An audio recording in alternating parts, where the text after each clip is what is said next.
today's session will be edifying to each and every one of us here and those of us watching online. Father, we ask, God, that your will be done in this place.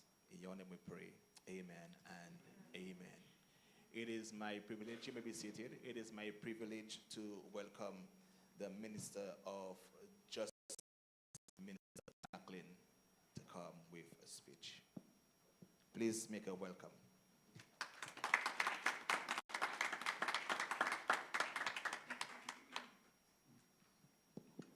Thank you very much. Things are a little rough in government, so I had to bring my laptop because I couldn't print.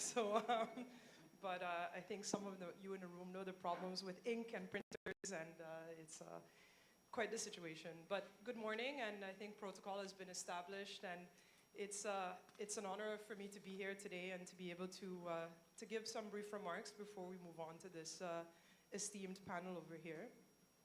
I wanted to start because earlier this week, we had a Women in Justice conference. And at that conference, I spoke about leadership and particularly what it means to lead as a woman. And I said then that leadership is not about perfection, but it's about presence. It's about showing up, even when the path is uncertain, even when your voice shakes, and even when standing firm means that you're standing alone. That message feels even more relevant today because breaking the cycle requires exactly that kind of courage.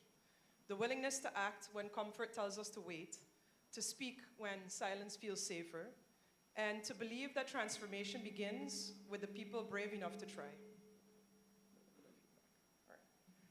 On a small island like ours, the cycles we're here to discuss of violence, trauma, neglect, and silence are not abstract concepts. They live among us. They live in our neighborhoods, in our homes, and even in our institutions.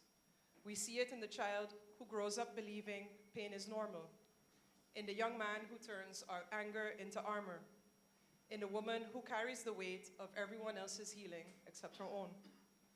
We see it in systems that were meant to protect, but sometimes perpetuate, in leaders who want to make change, but fear the backlash, and in communities that have learned to survive instead of to thrive. And breaking the cycles means saying enough, but not just with your words, but also with your actions.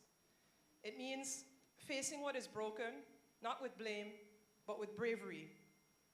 But maybe what we really need isn't bravery, but it's courage. Because for me, I've always defined bravery as being unafraid when other people are afraid. But courage, on the other hand, that's when you're afraid, but you're still strong enough to do it anyway.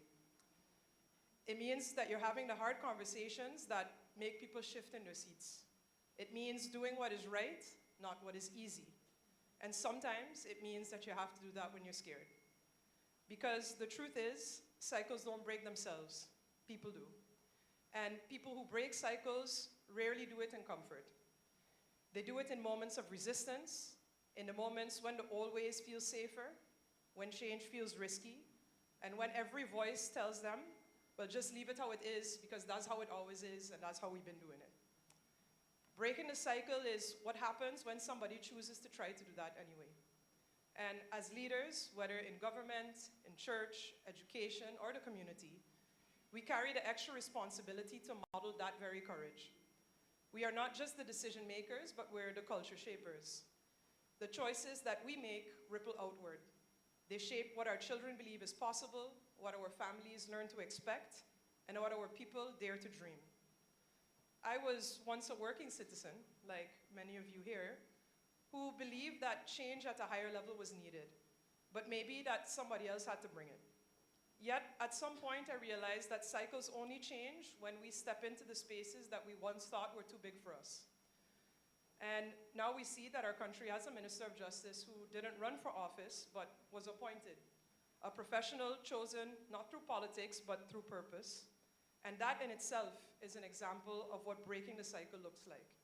It is what happens when people like Mr. Myers sitting here, the Honorable MP, choose to value competence and integrity and vision as much as visibility. And I often say that if people like me, with the qualifications, the exposure, the experience, choose to stay away because I had something better going on in my life, then we too become part of the problem. So I decided to take the plunge. I said yes to serving as Minister of Justice, and not because it was easy, but because I knew that real change never happens from a safe distance. It comes from being willing to stand in fire every single day, but to still lead with integrity, with vision, and with heart. And my story is not unique, but it's proof that when we break the cycle of let's just leave it how it is, that's how we always do things, that we give our country and our people the highest level of representation that they deserve. We give them leaders who not only talk the talk, but have walked the walk.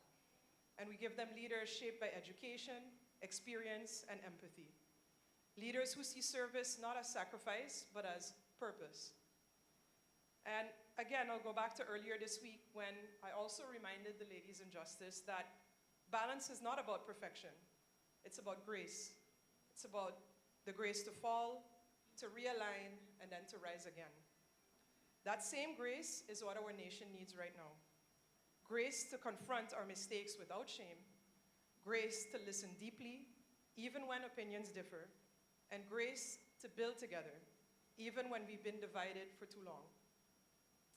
When we speak about breaking the cycle, we're really speaking about transforming leadership, from authority to accountability, and from silence to service, from self-preservation to community healing. True leadership doesn't have to be loud, but it has to be consistent. It's humble, and it's willing to do the inner work so that the systems we build can finally reflect the values that we preach. So to me, this forum is not just another event. It's a moment of reckoning, a collective pause to ask ourselves, what cycles have we been protecting by staying silent? What pain have we ignored because it was too uncomfortable to face? And what legacy are we leaving if we choose comfort instead of courage? Breaking the cycle will require all of us, the ministries, schools, churches, NGOs, and every household to move not just from intention, but to move to action. It will demand alignment between government, institutions, community organizations, and the community at large. It will ask of us to not only create programs, but to empower our people to speak up, to take action, and break the cycles that for too long have held us back. And so today, as we open this forum, I want to challenge each of you and each of us to step beyond what feels easy, to commit not only to conversation, but to continuation. Because this cannot end when the room gets empty and the lights turn off and the cameras stop recording. The real work happens in silence after this. It happens in the boardrooms, in the classrooms, in the living rooms, where we decide to do things differently, even when nobody is watching.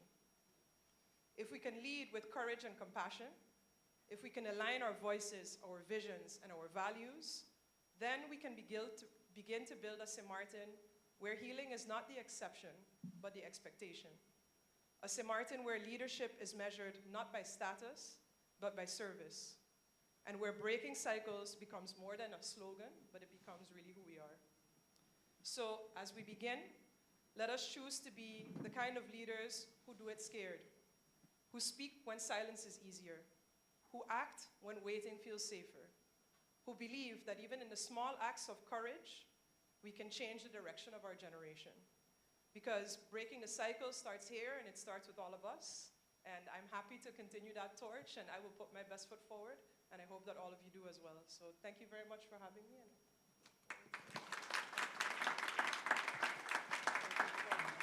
Thank you very much, Honorable. That was a powerful speech.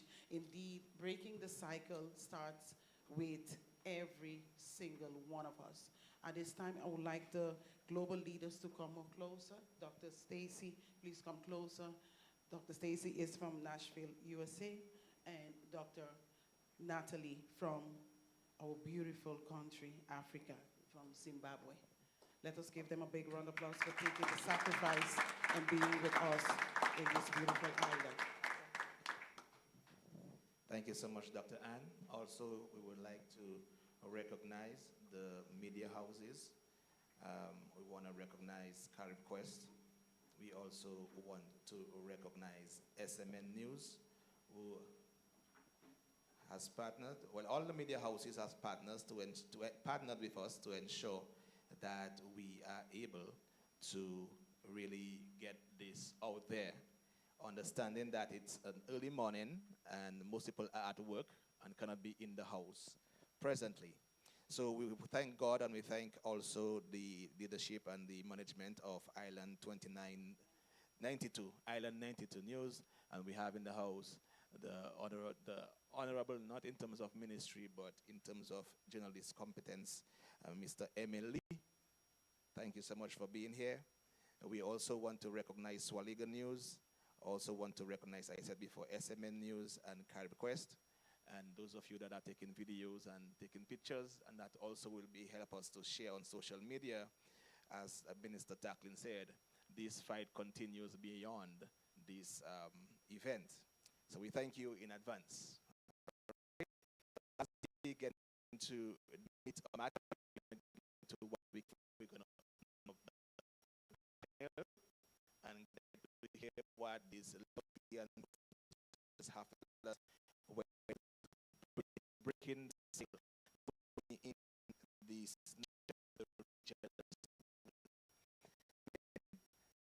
no Ivan Val. I'm a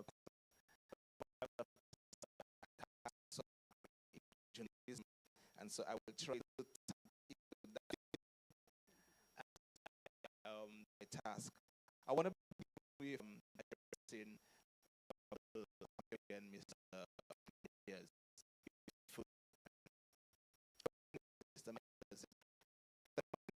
Laws come designed to protect its citizens. These cycles of dysfunction and poverty. What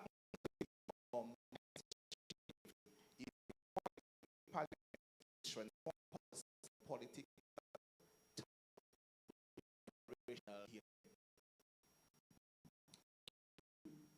Dr. Valerie, to this forum, all of the fellow panelists, get into your question. The topic that I take into account. So, is the past 15 years becoming a country and one nation, because prior to that, the law that books was island territory laws, federal laws. Such, indeed, things that I believe through to build start to educate. If you don't educate people, which is what happens is you start to import your resources. And as you import your resources, then what ultimately happens is your people constantly fall behind. Situation has happened to St. Martin over many years. Where there's a vacuum, it must be filled. And it will be filled. Now St. Martin we find ourselves in a position as government.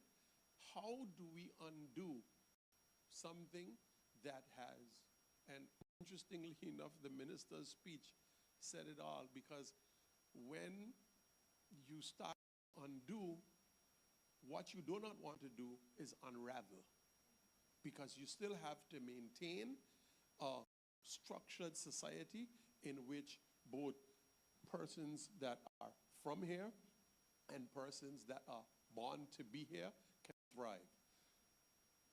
And the only way you can do that, again, is through legislation. But again, one of the things you have to take into account is not alienate the ones who have contributed to this society. So to answer your question in short, yes, it's through education. I believe you arm your people with education, you prepare them for the future, and ultimately the future will be theirs. Thank you so much.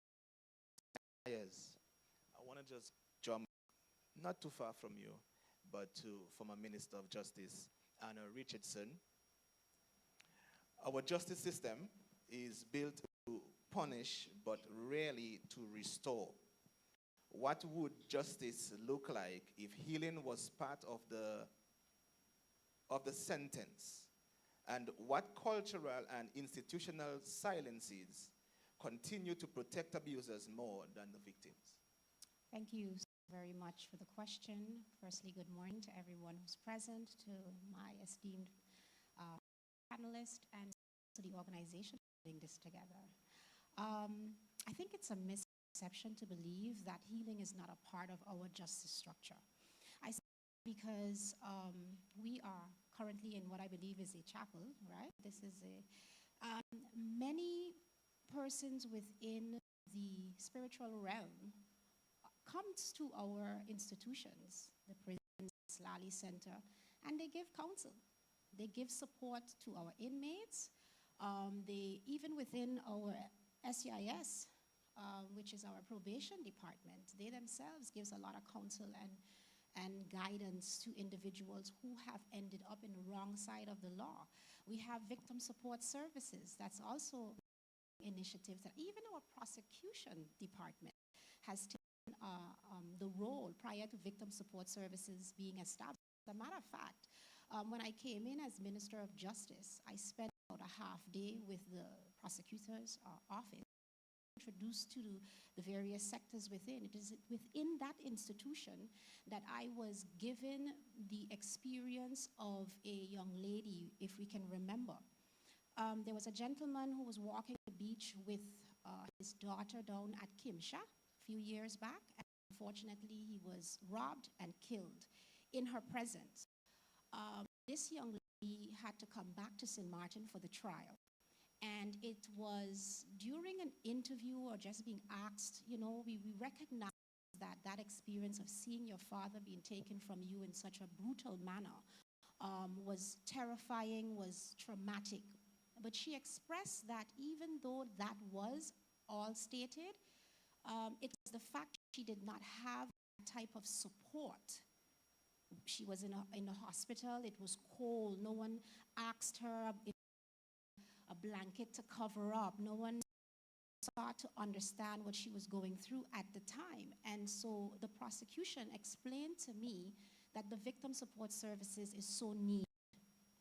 And I made that my mission within my tenure as minister, to have victim support services be established, and I'm happy that that is the case. But outside of that, we have so many other platforms within our society, and Myers made mention to the use of the word education, and that is something we lack to do to our society, is be more upfront and bring awareness of what does exist within our communities. That's why the misconception that healing is not a part of the process. However, when we think about recidivism within our individuals who continue to commit crimes, it may appear that that is not the case.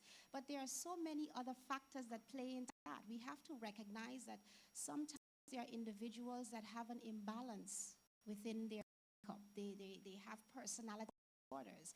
That narcissistic spirit, call it a spirit and not necessarily that of a diagnosis, but it's an evil spirit within, and that needs to get addressed, because the thinking mechanism of individuals who are under that narcissistic spell think like normal individuals. Their violence level is totally different, but I'm no expert where that's concerned, and I won't act as, but we have to understand that individuals who act out a certain way, it's not a one blanket situation, and so the type of attention that is needed to address these factors goes way beyond just incarceration. And those who are working within those institutions know that. Even our prison officers, they play a role as well that I don't think enough credit for, in terms of knowing how they counsel these individuals that they are interacting with day to day. So I would say to you that I believe that there's a serious misconception that healing is not a part of our justice. It's not just about judgment. They are not just locked away and not dealt with like human beings. Recently, the minister, Honorable Minister Taklin, published that, and I'm happy to see that, Minister, that is initiating the contact with UNOPS and going. I'm really happy to see that continues. And within the whole spectrum of how that new prison is coming, it's not just about the building, it's about the type of services that are being offered within. And I remember seeing a comment where someone felt like as though that kind of money, 52 million, should not be invested into a prison. Let them suffer. They are still humans. They are humans that made mistakes. They are humans that once babies, that were innocent, that went through certain experiences we know nothing about, that has shaped in, the aspects of who they are. Doesn't mean we have to turn backs on them. And we're not them a hotel, need to be in deplorable conditions either. And so are now progressing, invest monies into the, not just the institution as a building, as I said, but the services coming that are going to help these individuals be better when they come out. The GED program that I established is a part of that, and it's not just about getting a high school. And Foundation, Dr. Yadira Boston and her husband, Dr. Pierre, have done a fantastic job to get graduates out of that. All of that is a part of their stronger and greater, so that when they come back into society, they are better individuals. Yeah? Forgive me, but was the question two-pronged? It was two aspects to it? Sorry. You did well. Thank you. Thank you very much. And thank you again, Honorable. Great job, and because we're heading in the right direction, absolutely. We have started maybe a bit shaky, but once in place, things will change. I'm going to go quickly to Cassandra Richardson. She is of Island, and when I spoke to her, she said, I'm of Island, but I need to be part of this forum. Cassandra, can you hear me? Okay, I'm going to let him, Cassandra, as she comes in, and I'm going to quickly to Fenna Arnell of the Department of Public Health, VSI, representing the minister that is actually unavailable to be in the room this morning. Fenna, my question to you is, public health focuses heavily on the physical, yet emotions are destroying our people silently. What would it take to make mental, emotional wellness a national health emergency? I think Cassandra's trying to talk. Yes, definitely. Good morning, and thank you for the invitation to participate in this important discussion. And I really commend you and the organizers for creating this that challenges us to look beyond treating illness and to focus on how we build wellness together. And to provide a response to your question, I think it's important to note that traditionally, health is expected to and ultimately primarily focuses on what we can see and measure. So the clinical, like what we see, the visible. But emotional wounds such as stress, grief, trauma, they are often just invisible. But yet they quietly shape how we live, how we relate to others, how we work, and how we recover. They determine whether families stay strong, whether communities hold together, and ultimately whether a nation actually thrives. So we are also aware that physical and mental health, they are interconnected. When a person lives with chronic pain, fatigue, or illness, it wears their confidence down, it limits participation, and impacts their emotional well-being. And this is the same for persons who are mentally struggling. When they're dealing with stress, anxiety, depression, it also weakens them physically. Mind and body do not exist in isolation. Caribbean and St. Martin is just exactly no exception. The repeated encounters with natural disasters, Melissa's the last experience.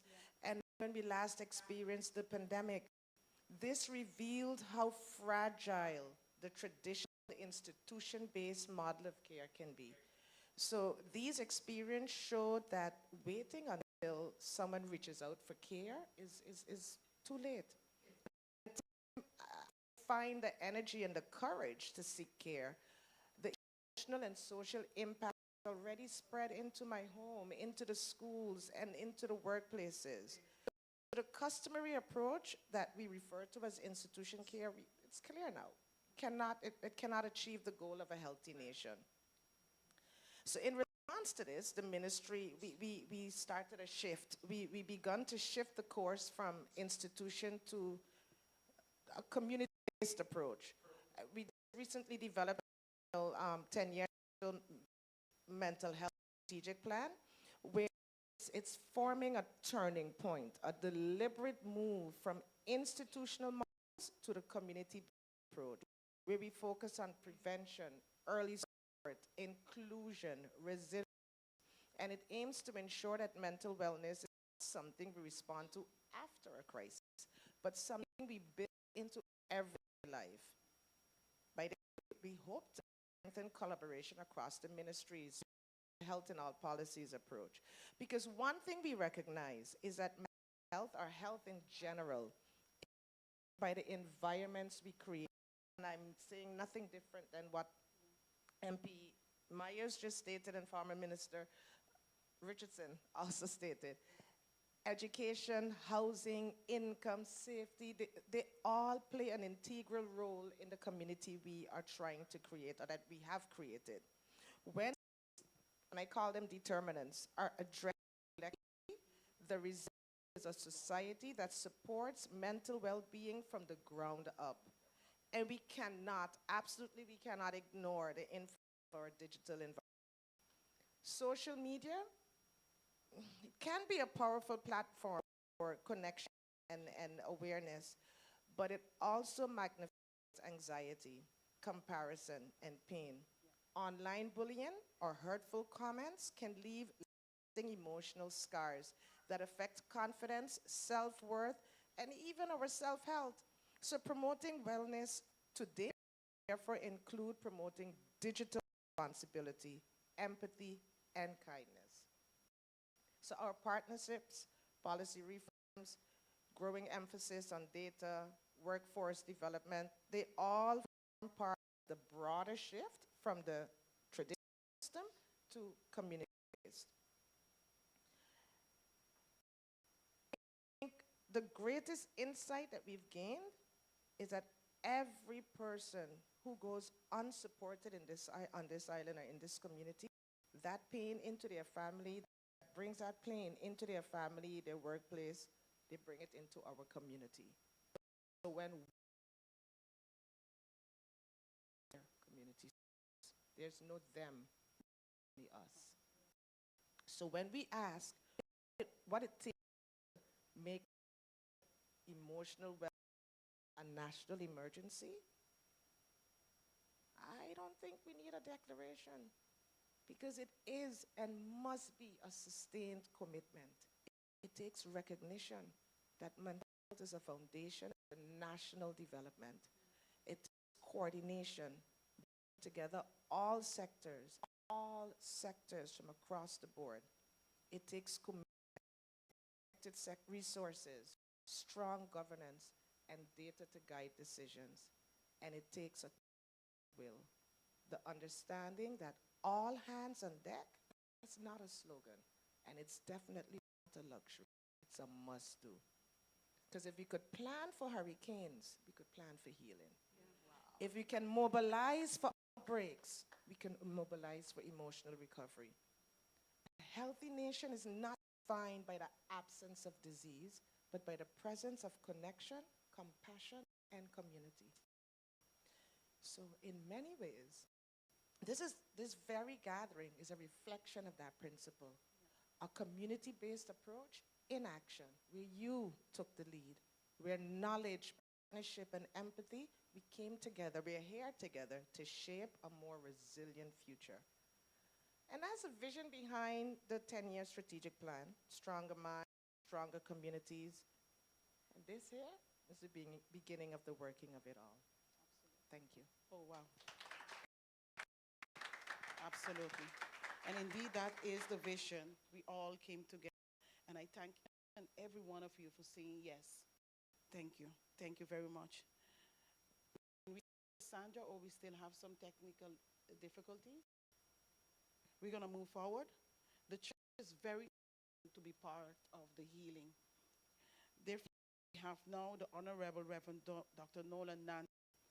He's a mental health master coach. He wears so many hats as a pastor, as a friend, just an ear to listen. Pastor Nanton, why is it that leaders, pastors, and families on this island often suffer privately until crisis strikes? How do we normalize healing, therapy, and truth-telling among those who lead others? Thank you very much, Dr. Ann, and organizing such, I think, needed forum. And good morning to all, and to my panelists, or fellow panelists who are here. Good morning. It's great to be in your company. I think I'm the least of the apostles. And to the question that is at hand, I believe that we have to start to pay attention to the quality of our people. I think it's very important. We're talking about leadership. We're talking about persons in pastoral leadership and varying aspects of the community. So I think it's important we start to pay attention to our people. They can allow people to pay attention to themselves. We do not address all issues. Rather, we address branches, if I can put it so. One of my mentors speaks about roots, root. And sometimes we might address an anger issue when really and truly it's an abandonment, a rejection issue. So the quality of our people are very important. The question is complex. If you have to give one answer, because there are varying reasons why a person or persons might choose to remain silent on their issues. Persons sometimes are facing deeper family issues and don't want to share that. So I will answer the question by putting a question. When persons open talk about core things that are affecting them, what environment do we find them doing so in? We talk to our friends because we feel safe. If we go to a council room, it's because we feel safe. So are we producing a safe enough environment to allow our leaders to be human? If you take our political system, for example, I'm so happy that we were at least able to break the fallen cycle, and at least we are able to have one government go through the full time. I hope that can be maintained. What is the reason why we see some of those things happening? Can our leaders be transparent? Can they be vulnerable? Can they talk about the issues that they're having? We have leaders that become burnt out. The demand is so heavy on many of our leaders, and expectation is so high that sometimes we are asking them to be beyond what they're capable of. Sometimes I believe we are almost asking them to be God. We are asking them to be perfect. They can't. And we are not making room and space for the fact that we are all fallible. We are prone to mistakes. We're not making room for that.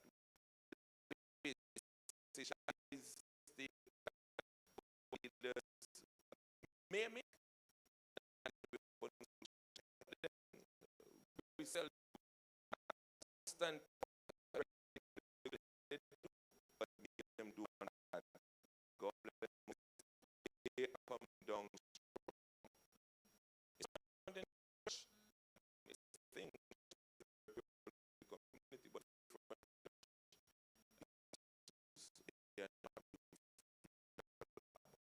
I started my conversation about the fact that we have people health apart from the role. The mountain that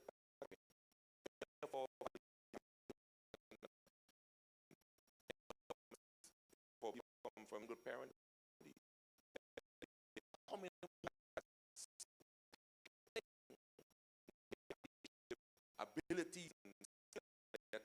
leadership, but the broken them. And so you find that they have function and they will come from there. Some of that brokenness don't deal with the fact that if you don't do the fact that you are poor, then by yeah,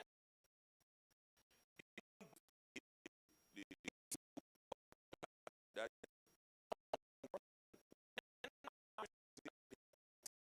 what will not add my abundant like the fact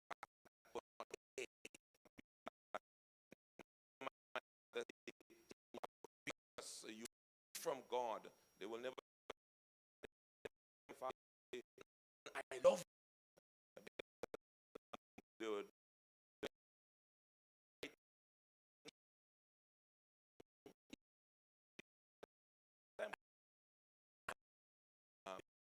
need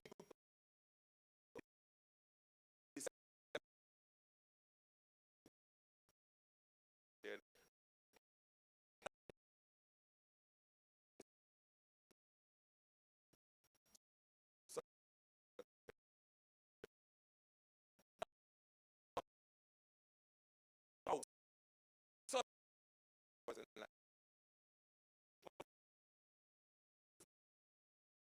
with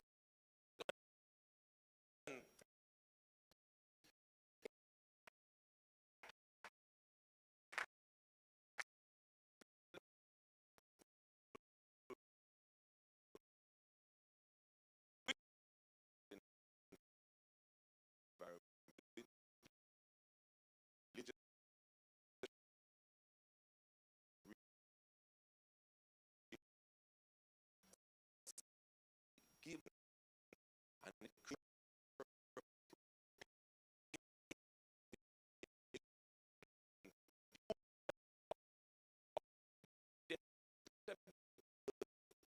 their community and thing create. But I want to propose that thing that if necessary, we have used this for St. Martin, but I will use just that it is wrong statistics every month that going through extreme pain and so forth. Diaphragm and some just down and address. And we propose that we strive for the environment. We strive, and we are human beings, and not God. Our expectation of our leaders and men and good love of to be human as they strive to serve the way in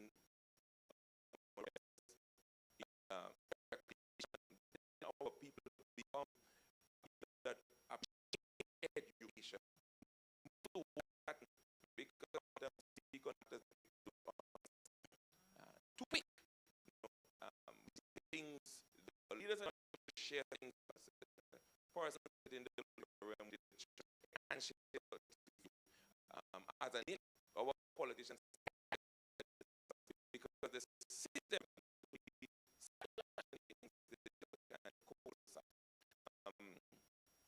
and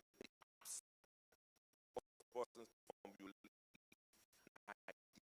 that we so and yet still they have to keep quiet. So we have to allow them to be human, allow ourselves. I say them, God bless Moses. I forget to include myself. We have beckon on our community to allow us to be human, to become educated before you make a speech. Understand that there are consequences sometimes when we propagate and promote certain things that might be more damaging, not just to the individual, but to our families, because we have families that will face those kind of stuff.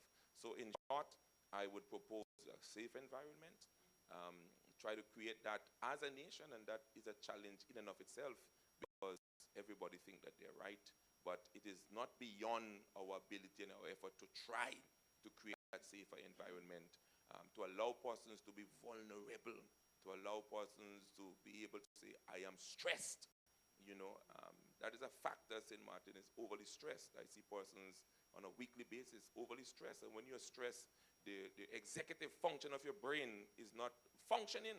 So you find persons, they are being irrational. 8 times the amount of blood flow goes to the irrational part of the brain. And so that means that they are functioning from a part that is not, cannot draw good and conclusive decisions, but you have those things happening. So we need to recognize that we're human and create that and allow ourselves to become aware of take to lead. I heard the Minister of Justice said, it's giving presence, and I will just extend that presence that influences persons. So I thank you so much for the question, and I hope I have given a short answer because Thank you so much, Dr. Nandan. Hearing all of you respond to your questions as opposed to you, the journalist in me is coming alive, and I have questions, but we have a member of the media who unfortunately have to leave. So before he leaves, we're going to give him the chance to pose a question. All right? We're going to call Mr. Emil Lee. Please help him feel welcome.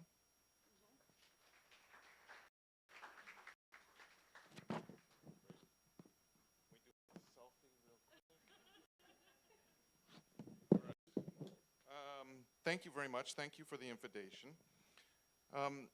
All too often, when people speak mental health, we have a tendency in St. Martin to speak about crisis management, which in my opinion is a measure of last resort. When you look at this from a health perspective, when somebody gets to the point where you're talking about invasive surgery, it is often the lack of early diagnosis, proper management, those types of measures that would have prevented them from having to get to that point. And in my opinion, mental health is no different. Examples of violent crime, road rage, discipline problems in school, mothers slapping their children in line at the supermarket. I'll give you a very personal example. My son was in one of the Catholic schools. His teacher, a seasoned teacher, put her ear pods and said, all you can go yourself and shut down. I went to the principal and I said, you know, look, I don't blame the teacher. To be honest, I blame you. You have obviously not given her the support work or the tools to manage. So, and St. Martin, as one I think Benna mentioned, we have a ton of experience dealing with disasters. We know how to deal with hurricanes. And if your plan for dealing with hurricanes is last-minute crisis management after a hurricane or during a hurricane, then we're lost. That has to come from early preparations, investments in an early time. So I would ask the panelists, I don't know if in particular, I'm personally a little disappointed that the Minister of Education or somebody from the ministry isn't present, but please rate St. Martin's approach to teaching emotional intelligence from childhood. Because when I've asked that question in press conference, the answer from the Minister of Education was, we deal with basically when it reaches above a certain level. And what would your plan be to address deficiencies in creating healthy residents, healthy people, people who are happy and properly adjusted? Thank you. Thank you so much, Mr. Lee. Anybody want to go? Yes.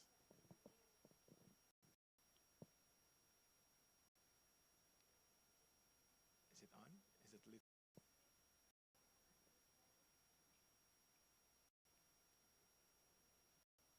None seem to be working. Okay, come. I will allow you to use mine, but I'm still in charge. Lee, thank you so much for that question. And even though I would not be the one to specifically answer that, I'd like to add to your query because I believe it was either earlier this year or last year, I attended a forum that was hosted by Dr. Julienne Augusti.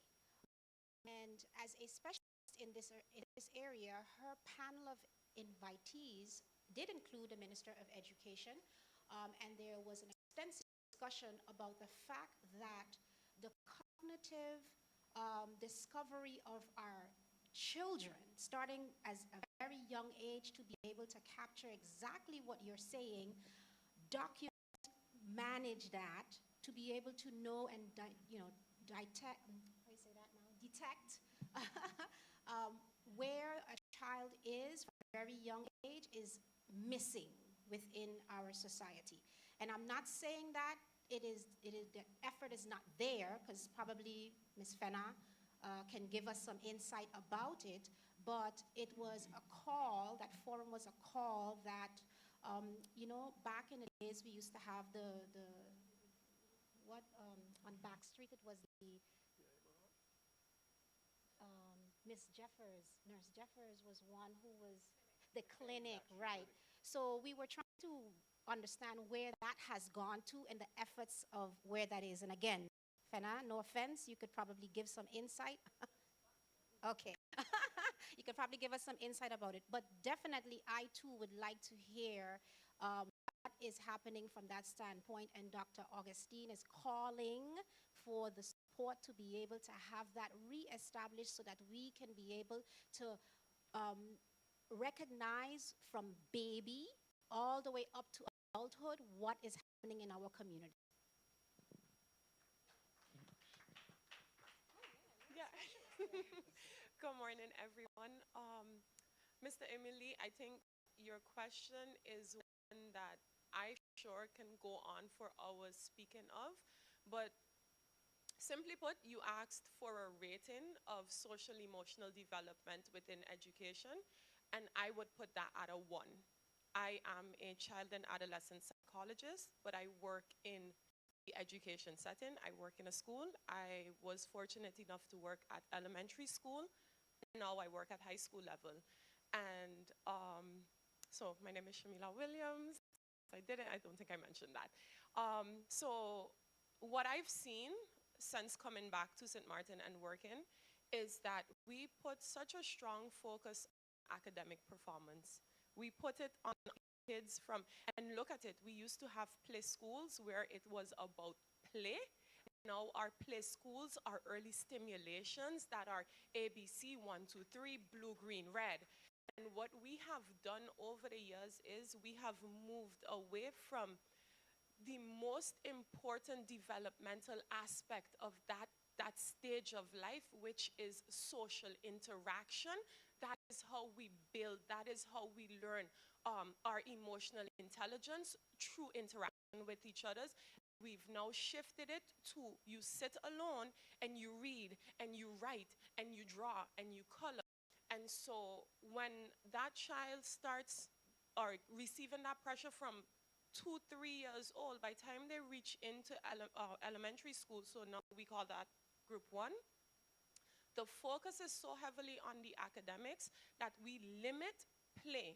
And play is so important, and I think we've forgotten we are social beings. We are social creatures, and because of that, we need to interact. That is how we develop emotionally. That is how we ensure that we have that emotional intelligence. And because we've shifted now to academics and cognitive ability, and we've kind of put in emotional development on the back burner, we are now seeing a community, a society that is filled with all these different challenges. Who is modeling behavior to our children, how to regulate their emotions? Who's teaching them these things? When a child gets in a conflict with another child, rather than explaining them why the behavior they displayed is unacceptable, rather than asking, well, why did you do it this way, we scold them. We believe that discipline means I need control, I need to tell you this is how you're not supposed to do it, as opposed to teaching, well, this is how you can do it, understanding the behavior. And this is not taking place in our schools right now. I can speak from experience as a mom who constantly complains about it. 15 minutes a day of social emotional learning is nothing. It is absolutely nothing. So until, as a ministry, as a community, we are ready to have these discussions, and I'm grateful for this platform to do so, or to at least begin having the conversation, until we're really ready to sit and recognize emotional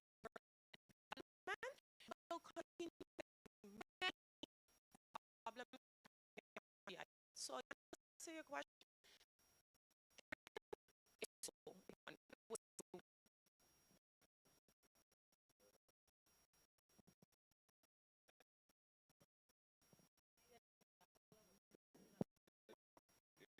Read it. Okay, good. I want to chip in a bit, teaching social intelligence from education is what we need to raise our reality because it takes more than just the school. You know, I deal with with families, and it starts in the parents are the primary caretakers, and a lot of things come from them. Itself start, let me use a colloquial term and explain it after that, starts with a bacchanal or starts with trouble, all right?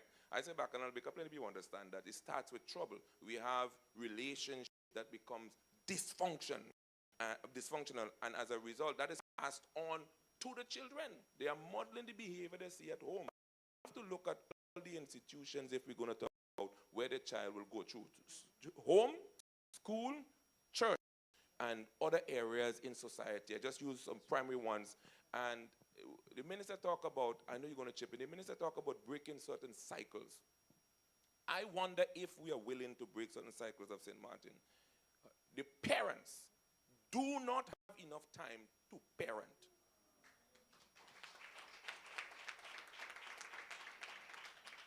School starts 7:30, 8 o'clock. Most parents have to leave home 6 o'clock if they're driving themselves. The school bus start to move from 4:30. As early as 4:30, school bus are moving. The children are in school from 7:30, 8 o'clock until 1:30, 2 o'clock. After that, they have to go to afternoon school.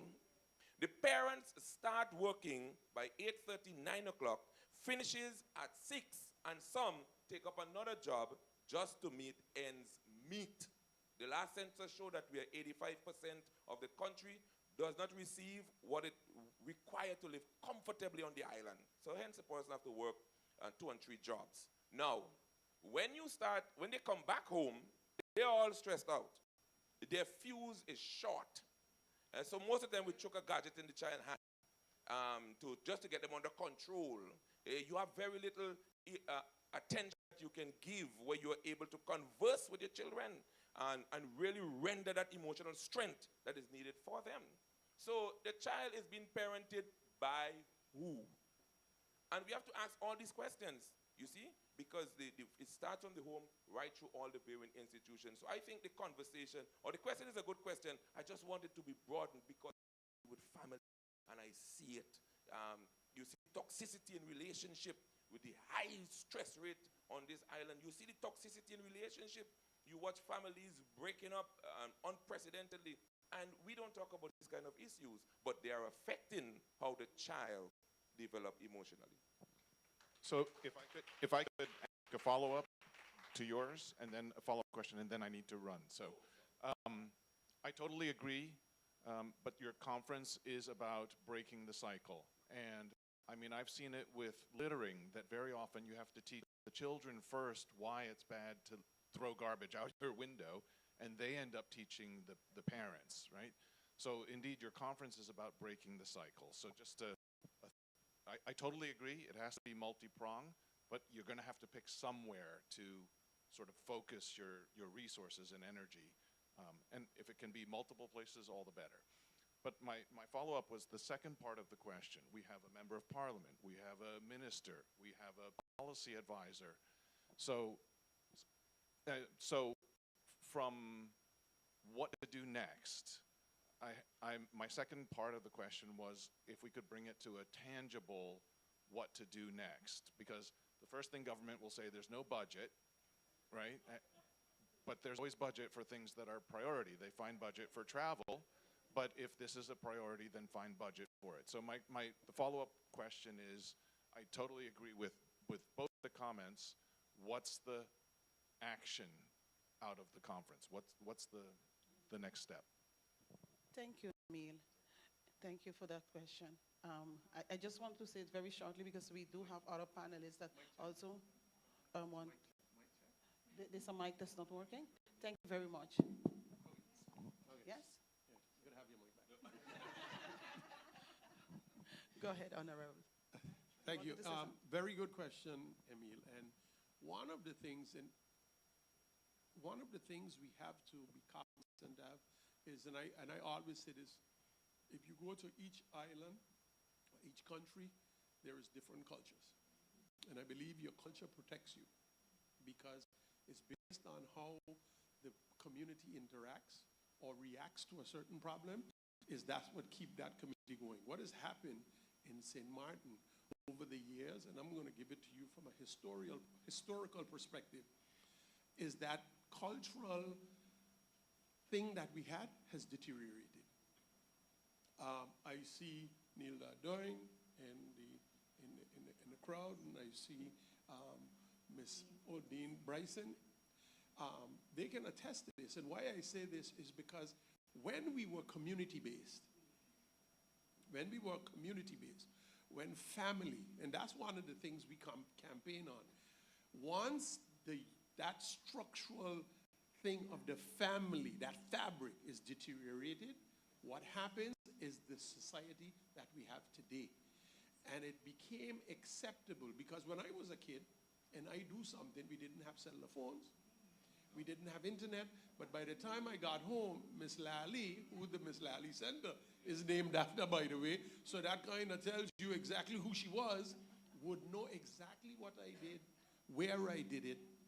I remember a time, I'm going to tell you a story, I was riding my bike and I bet my friends that I could ride my bike from the Pondville through the alley, past back street, through Front Street, without looking, without stopping. And when I got to Front Street, tall boy was coming up Front Street, and he almost hit me on my bike, and he blew the horn, and I flipped him the bird. And I went on about my business. When I circled back around, my mother had a guest house, I saw a tall boy coming from upstairs by the guest house. So no matter what he was doing, it was important enough for him to go into, and I told my mother it wasn't true, and her remarks was, so a grown man like Carl Arndell has nothing to do but come here and complain you to me. That is what made the society strong, because it takes a village. The accountability, the minister mentioned it in her, we became comfortable in seeing the wrong in our society and not saying anything about the wrong. We became comfortable in saying that. And interestingly enough, we could have, and I'm not trying to prop up the minister, but a lot of the things that she said in her speech, and as leaders, and I mean, I felt like sometimes in her speech she was speaking to me, because as a leader of this community, sometimes I did not address what needed to be addressed because I feared what the backlash would be. And if I could say that I have found myself in that position, imagine the broader spectrum. And that is where we are. And I think to answer Emil's question, how do we start to break the cycle? Is through conferences like this, because we're going to have to break it, we're going to have to stand up and say, we are not accepting the things that we used to accept anymore. And be prepared to deal with the consequences of that.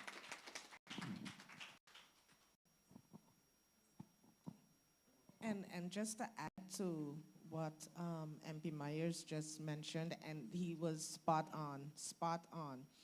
But again, to answer the question, what it will take to break the cycle, the want, first of all, the real want, and the looking in the mirror to realize, what can I do to break that cycle? What can the churches do? What does placing the responsibility on the school, and we have grown to be so great in the finger pointing. I can tell MP Myers how to draft a law. I should tell Mr. Jacqueline how to stand up at the borders and protect it. But when it comes to me, I'm not looking at myself. So it's important that we all take up our own responsibility as members in this community and go back to that village system that we all know worked. We know it worked. Great people came out of that village. Let's go back to what we know works. Stop copycatting. Stop taking the international interventions that so-called worked elsewhere, the interventions that are being placed on us to deal with mental health that is a global issue, not working in the countries that it was developed in. So why force it on me? Our community, we have knowledge. Our elders, they know what worked. Just learn from it. Look in the mirror, start with me, and we're gonna all make it. Thank you so much. It would seem as if the minister's speech was a summary of our thoughts. But I just want to focus on something she said in her speech. She said leadership for her became real when she decided that she could not stay back and just see things happen, and she took up the responsibility to lead. And I think that's what you will say, generally speaking. It begins with each and every one of us. And we thank all of you for being here, because that is a good indication that we are going back to the village. All right? Let's continue. We're going to see if we can get Ms. Cassandra Richardson, if we can, from the director of the Victim Support Service. We're going to try, because we are having some technical difficulties. So I'm going to pose the question, and then I'm going to pose my mic to this phone to see if we can hear her, okay? Let us bear with us. Ms. Richardson, you serve those who often feel voiceless. What must shift in leadership and law enforcement to ensure victims of domestic violence and sexual trauma are truly protected and not re-traumatized by the system itself? Hi, good morning. Can everyone hear me? Yes, we can. Wonderful. What a spirited debate. Good morning, everybody. I'm in a cold climate, and hearing all of this debate has just warmed me up. So you asked about those that often feel voiceless, and I think that that's important in the way that you ask the questions, because it's not that they are voiceless, but they feel voiceless. And it was prompted me to think about a quote of a author that I so dearly love. She is Indian. She is a real advocate for social justice. Her name is Arundhati Roy. I don't know if anyone is familiar with her, but she has a quote, and it states, "There's really no such thing as the voiceless. There are only the deliberately silenced or the preferably unheard."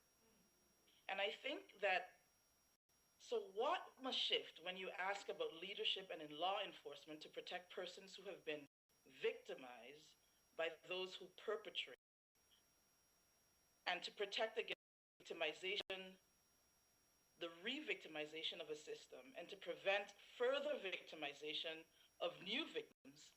I think it's about listening, and it's about really intentfully listening. So listening to those who have gone through the domestic violence and the sexual assaults, those that we deem with lived experience. So not coming up with what we think will work, but actually to listen to those who have gone through it with intent.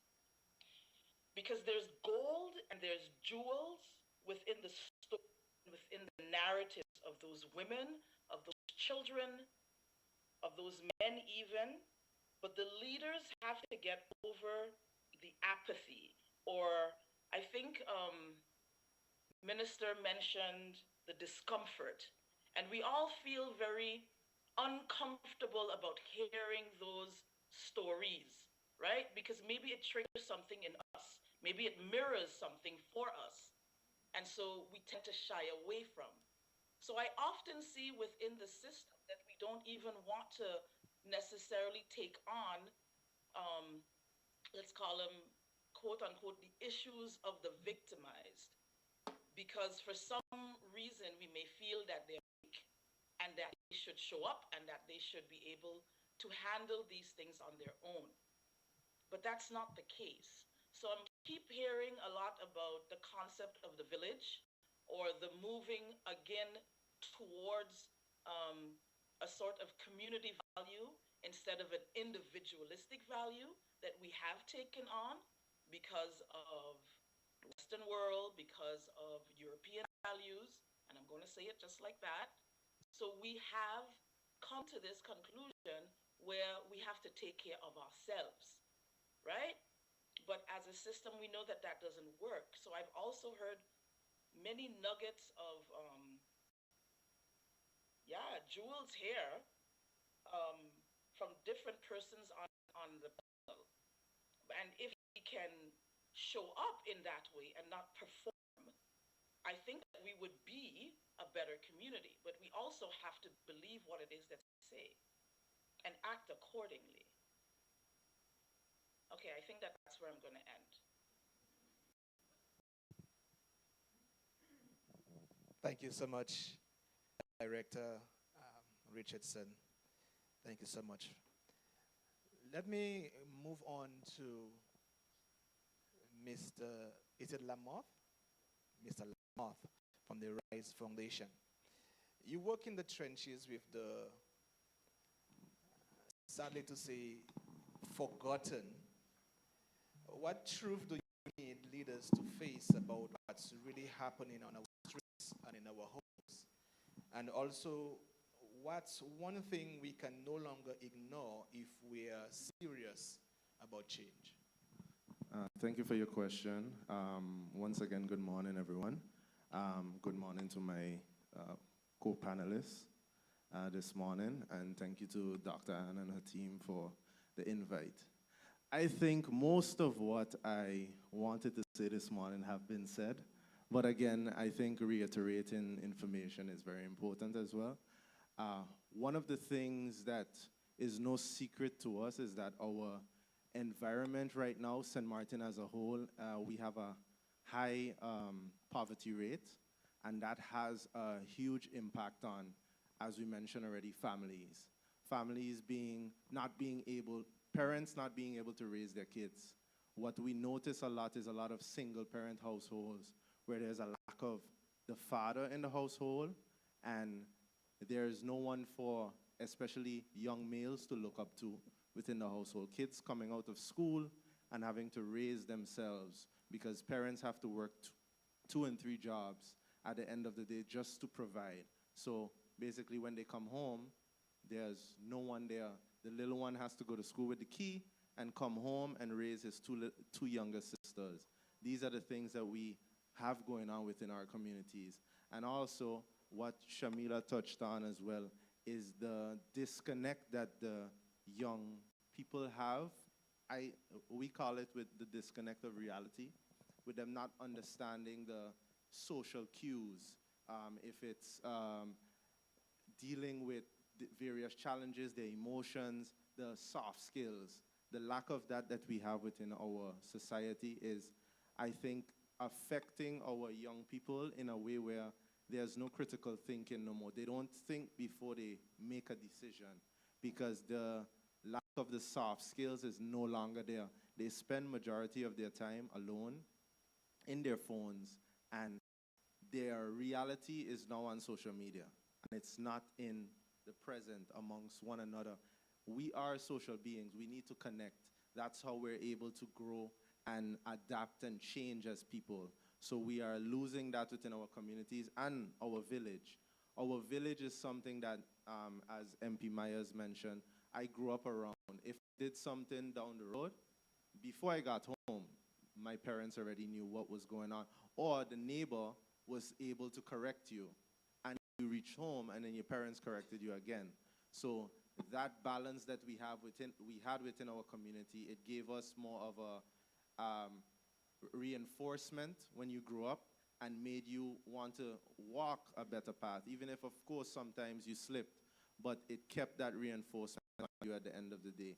And I think something that's lacking that we see within our programs working with youth is the lack in belief in God in today's world. Like, they they know there's a God, but the belief in it is like, oh, okay, it's whatever. It's not a primary thing that they would wake up in the morning and pray or do devotions with parents, because again, parents are so busy.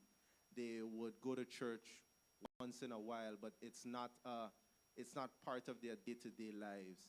And because of that, we have lack of values continuing to grow each year in each individuals. And I believe for leaders, when I look at leaders, I don't only think of government, because government has their role to play, but each and every one of us as community members, as people who live here, we have our role to play as well. And at the end of the day, we have to stop pointing the fingers and saying, okay, this one, oh, but you're already doing this or you're already doing that, and I have more problems to worry about or other things.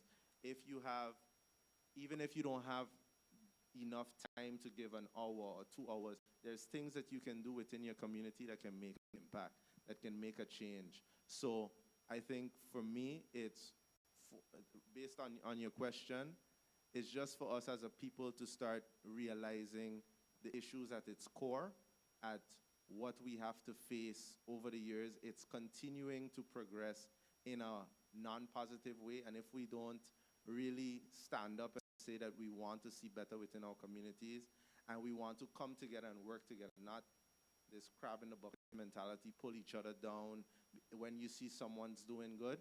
That is my, I would say, message to our leaders, that we need to come together and we need to work together, put our heads together. We all have ideas, and if we come together, I believe we can make a change. We can see change within our youth, because they're looking at us. They're looking at government. They're looking at us fighting amongst ourselves, and they're just following in our footsteps. So we have to show the example. So we have our part to play. So that's it. Thank you so much. Thank you so much, Josiah. Hello, sorry. I don't want to hog the mic.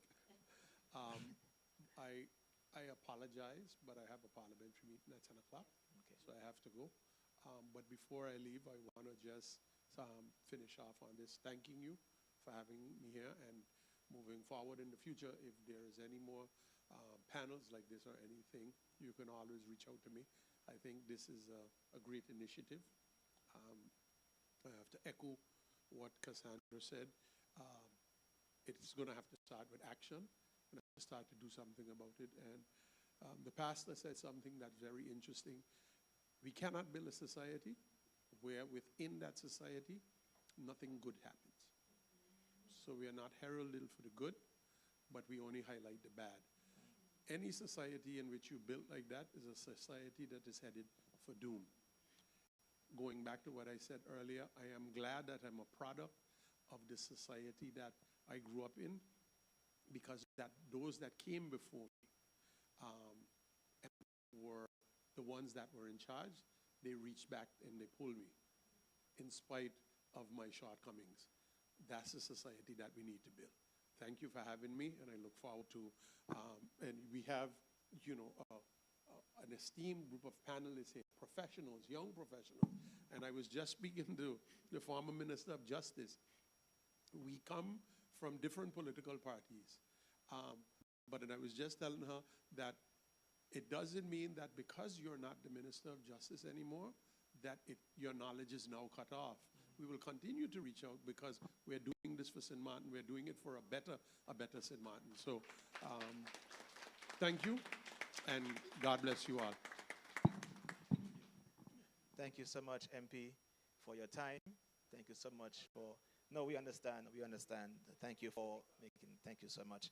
Put your hands together for MP as he leaves. Also the Minister of Justice had to leave as well, and so we thank her for her time. As we move on, I really wanted to ask the MP a question, but because of time, something was said by Pastor, and that was so key, and MP just touched on it again, that as a community, we cannot be just showcasing and just, putting forward the negativity, because our community will remain negative. And it is sad, because it breaks my heart when I think about the media on St. Martin, And we have to differentiate between journalism and melee people. I say it like that because it breaks my heart, because everybody that have a platform on social media say they are journalists. And I believe that from a governmental point of view, we have to establish difference and begin to hold people accountable. But that is my personal belief. But moving along, I would like to just go to Ms. Shelley Gordon, which is a probation officer. And my question to you is, I'm sure you have witnessed the repeat cycle of offenders, maybe daily in your profession. What are we missing in our rehabilitation system that keeps people bound? And also, I want to ask you, how can we stop managing behavior and start addressing the trauma behind it? Okay, thank you for the invite today. I feel very honoured to be with co-panelists, such a lot of knowledge. Before I get started, I just want to give a bit of a description that I use with clients now and other clients that I used to work with as victims of crime, domestic violence. And I used to work with them and say, this is a jigsaw puzzle that is broken. All these bits are broken. However, we need this, we need this, we need this, and we need this. So for every item that is needed, which is a necessity, this is your piece of jigsaw, okay? Slowly but surely, the jigsaw becomes a new puzzle, okay? A new start in life. I often use that with my clients now, okay? Because every day, J&IS, Probation Department, deal with offenders, okay? So every offender, there's a victim, okay? Some are repeat offenders, quite a high volume, are repeat offenders. And I'm like, why? What is going on? So you can't just say, oh, well, what happened? What is going on with you? So when we first get introduced to our clients and we make that probation officer client bond, we ask a lot of questions. For example, we've got an inmate coming out of prison. We will go, we will speak to them, and we will work with evidence-based methodology, okay, which is proven skills, trainings, and things like that to assist our clients. So they're coming out of prison, we've spoken to them at length, they've got issues in this housing or daytime activities or social network. So we identify what the issues are and then work with them on that once they are released. What we see a lot of is trauma. Once your client learns to trust you and you build that bond of probation officer client, they will open up to you and you will say, well, why, what happened to you? What caused that to happen? So we ask about family, relationships, childhood. Did you witness any violence in your childhood? Well, there used to be a lot of shouting and a lot of this and a lot of that, but you know that's not right, huh? Well, yeah, but we just accept it because that's how we grow, yeah? So, but is that good or is that bad? Well, I guess now when I think about it, it's bad, okay? So it's not until perpetrators, offenders, are actually making the link from the broken chain in childhood, the trauma, the abuse that they may have gone through, okay, or things that they've witnessed. You know, a parent being killed, for example, another crime happening, you know, things that they've heard. It's not always seen. Children do not always need to see the violence, they hear it. And what we forget is children that witness, whether it's through visual or hearing, are also victims of crime. Okay, so our clients, we get talking to them, and they're also victims from their childhood. that they've suppressed their trauma because they don't know where to go. They don't know who to talk to. So their way of dealing with suppressed trauma is they hide it and they then act out. Okay, but no one is asking, why are you acting out? What happened to you? Because until you address what has actually happened in their life, they are not going to be able to move on. We as probation officers go above and beyond to rehabilitate. Rehabilitate is not an option, it's an essential tool for our society, okay? We do not judge, we're here to support, guide, and hopefully rehabilitate to reduce recidivism, okay? But it's not just, oh, you're a person. There's more layers to that person, yeah? Coming out of being incarcerated for 10 years, stable home, employment, okay?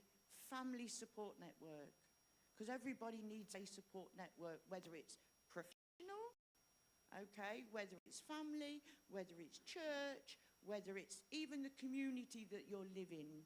We all have a role to play, okay? And we see it often. Our offenders feel shame. They isolate themselves. You really have to encourage them after being detained for so many years to remotivate, relight them, educate them. Society has changed. It's not what it was when you were locked up. And that is a big thing. And I honestly believe we were beyond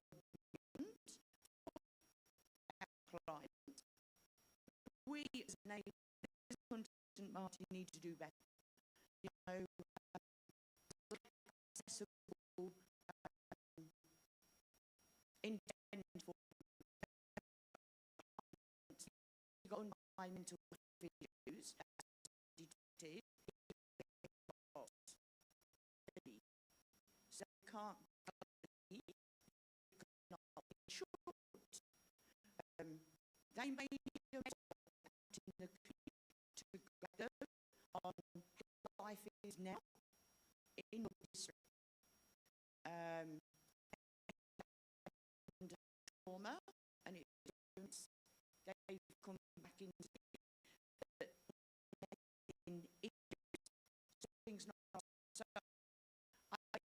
I always if I see something is not right, I get them to trust me enough to open up, because there's always a solution. I will always focus on a solution in a way of helping someone that's made a mistake, okay?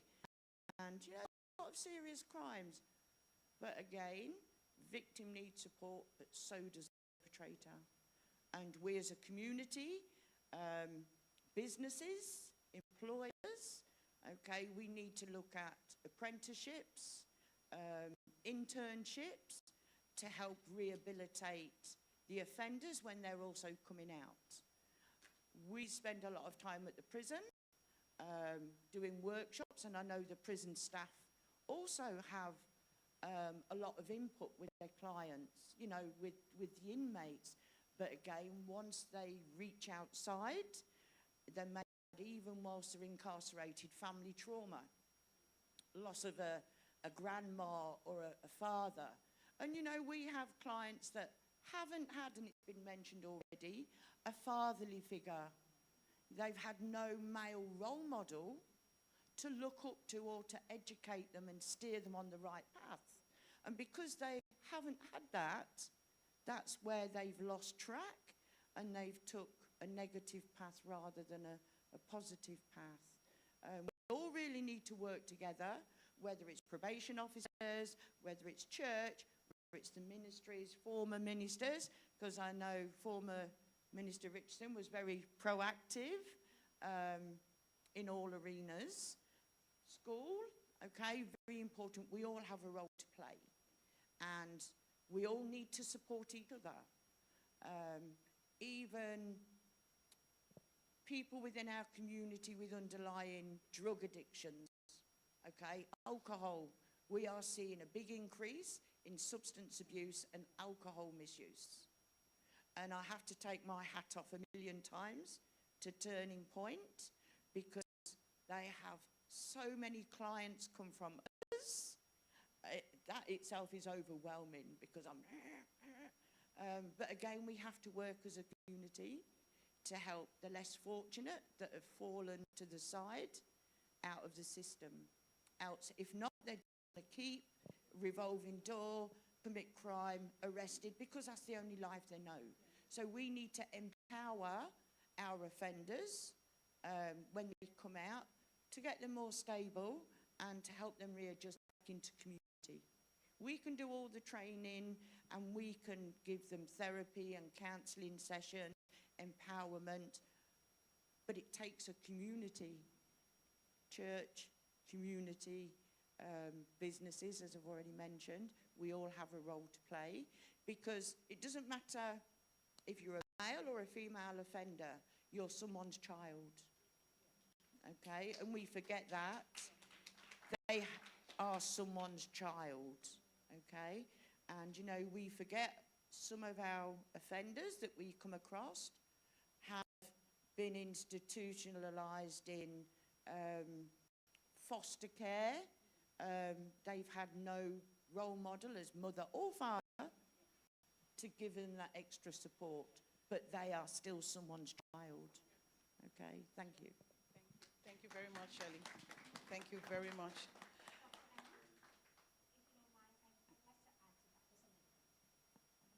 As my mic is available. I'm looking within the room, and I know that we've indicated that a lot of persons are at work, and we're hoping that they're viewing. But one of the things that we have to recognize is these types of panel discussions are fantastic. We must keep them going, but we have to find a way for the information to reach the people who really needs to hear it. Oftentimes we have these, and the same faces are there with the best intentions, but the real persons who need to be able to receive this information is not there. And oftentimes too, financing is an issue, because you have a lot of persons that would put that aspect, am I going to get paid, in front of being able to recognize how building the community we speak of should be the forefront, and not so much the resources being received. So that is one of the challenges that we have. But what I really would like is that as we progress forward and we commit ourselves to being able to build this community we know is needed, let's also focus on how we can reach the people who really need to receive the information. Because one thing that we always say is justice is the last end of the spectrum. And too often, justice is expected to solve the problem. The problem is rooted way before they ever arrive to justice. So please, let's keep that in mind. Thanks. Thank you so much, former Minister Richardson. I really believe that getting the right person to get the right information is key, because really and truly it does no good if the information doesn't get to who needs to get it. But that is something that we are struggling with in our culture. At our ministry, we have trauma healing sessions, 12-week course we do, and it is free of charge. And there's nothing participants have to do. Every Thursday night, once the concert course is running, Reverend, I give them dinner. I have childcare for those who have children. It runs from 7:30, well, from 7, we have dinner for half an hour. Sessions start at 7:30 and go until 9. They get graduated afterwards with a certificate of completion, and we are still seeing people not showing up. And I think that is something that we need to address. It's wonderful to have these platforms and these forums, but we need to get people to understand that, and I believe from my experience, what people have told me, that receiving help is not a sign of weakness. All right? So let's move on. We have spoken a lot about the child, the family, and also the village. And I really want to bring the ambassador of the It Takes a Village on board. That is Dr. Webster, who ran that other platform. She's a child and adolescent psychologist. And my question to you, Dr. Webster, is trauma in children often begins in the home or classroom. What do educators and parents need to understand about childhood trauma to prevent it from repeating across generations? Good morning once again. So I think a lot has been said this morning that can answer that question. And but I'm sitting here and I'm listening to everyone speak, and I agree with all that is being said. And one of the thoughts that kept coming up or coming forward to me is, how do I break a cycle if I don't see myself in that cycle? So I deal with children who experience trauma, and I listen to the examples of trauma given here today. And I think as a community, it's an unintentional mistake that we often make when we speak of trauma, because we tend to focus solely on the big events, right? We think violence, we think whether that's domestic or you were the victim, you witnessed some form of violence. We think loss, we think disaster. But I'm going to ask a question, and I want all of you to really sit with yourself and just maybe nod, smile, raise your hand. How many of us have, while growing up or even been guilty of it as parents, had moments where, as a child maybe, you were crying and you were told, you better stop crying before I give you something to cry for? Because I'm guilty. I'm guilty of saying this to my children. I'm guilty because I've also experienced it as a child. That is a cycle of trauma. We have, for many generations, we've been taught that when it comes to parenting, when it comes to us as adults providing for children, our responsibility is food, shelter, safety. And when we talk safety, we typically talk physical safety, and we forget emotional safety. We don't focus on how our children are feeling unless we're talking about illness. We don't focus on the emotions of our children. But how do I focus on the emotion of my child when I don't know how to focus on my own emotions? And so if we truly want to address breaking cycles of trauma, we have to first go through a very, very uncomfortable process of identifying our own trauma, identifying our own responses to trauma. When I look at our classrooms, we have, and I said it earlier in answering the question of Mr. Emily, in our schools and education, we are so focused on academics. And I don't want you guys to take from this that I am anti-academics, right? Because I'm pro it, right? Like, let's learn. But also, let's learn how to respond to things that trigger us. Let's learn how to regulate our emotions as well. So I look in our classrooms, both elementary school and high school, and what I often see is a teacher comes into a class, and this is a whole different topic, and I'm not going to go into it, but our classrooms are way too filled with students to teacher ratio. It's too wide. So the teacher comes in with their own trauma, with their own baggage, with their own life happening, right? And then they're expected to teach, but while teaching, deal with 27 different personalities who is also experiencing all these different things. So frustration is high. And thank God for the children who sit quietly, say nothing, even if they do nothing, because they're no longer a hindrance to me as a teacher in my process of teaching. But the child who misbehaves, the child who talks out of turn, the child who acts out, that's the child I give attention to. And just like the Reverend said, we give negative attention, right? I'm looking at the negative. And how do I respond to that? Typically, our response is one of, but what's wrong with you? What wrong with you? And we walk out into the community and we see people acting outside of what we deem normal behavior. And we ask, but what wrong with he? What wrong with she? But we're never truly asking it to understand or empathize. We just want to know, but what's going on with this person, right? And so with our children, we see that. And we don't ask, well, I wonder what Johnny experienced this morning that made him feel the way he's feeling today. Or even, let's start with, Johnny, how are you feeling? This is what I'm seeing. We don't connect with our children. We try to correct our children. And so if we want to truly break these cycles, whether it's cycles of trauma, regardless of what type of trauma it is, whether it's cycles of silence, and I can use an example as to why we see, and I really commend the Reverend, right?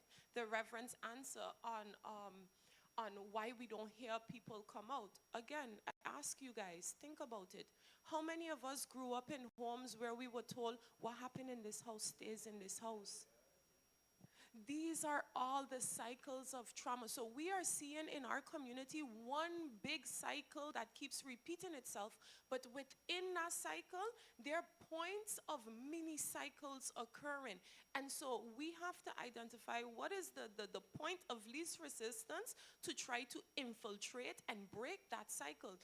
But truly it starts with us recognizing for ourselves what are the traumatic experiences that I may have experienced, whether it's as a child that I've taken into adulthood, because oftentimes what we see happen too is we go through a traumatic experience, we talk to someone we trust, and that talking, we think that talking alone is enough, right? Because I talk and I feel lighter, and yes, that is a healthy start, but it's just a start.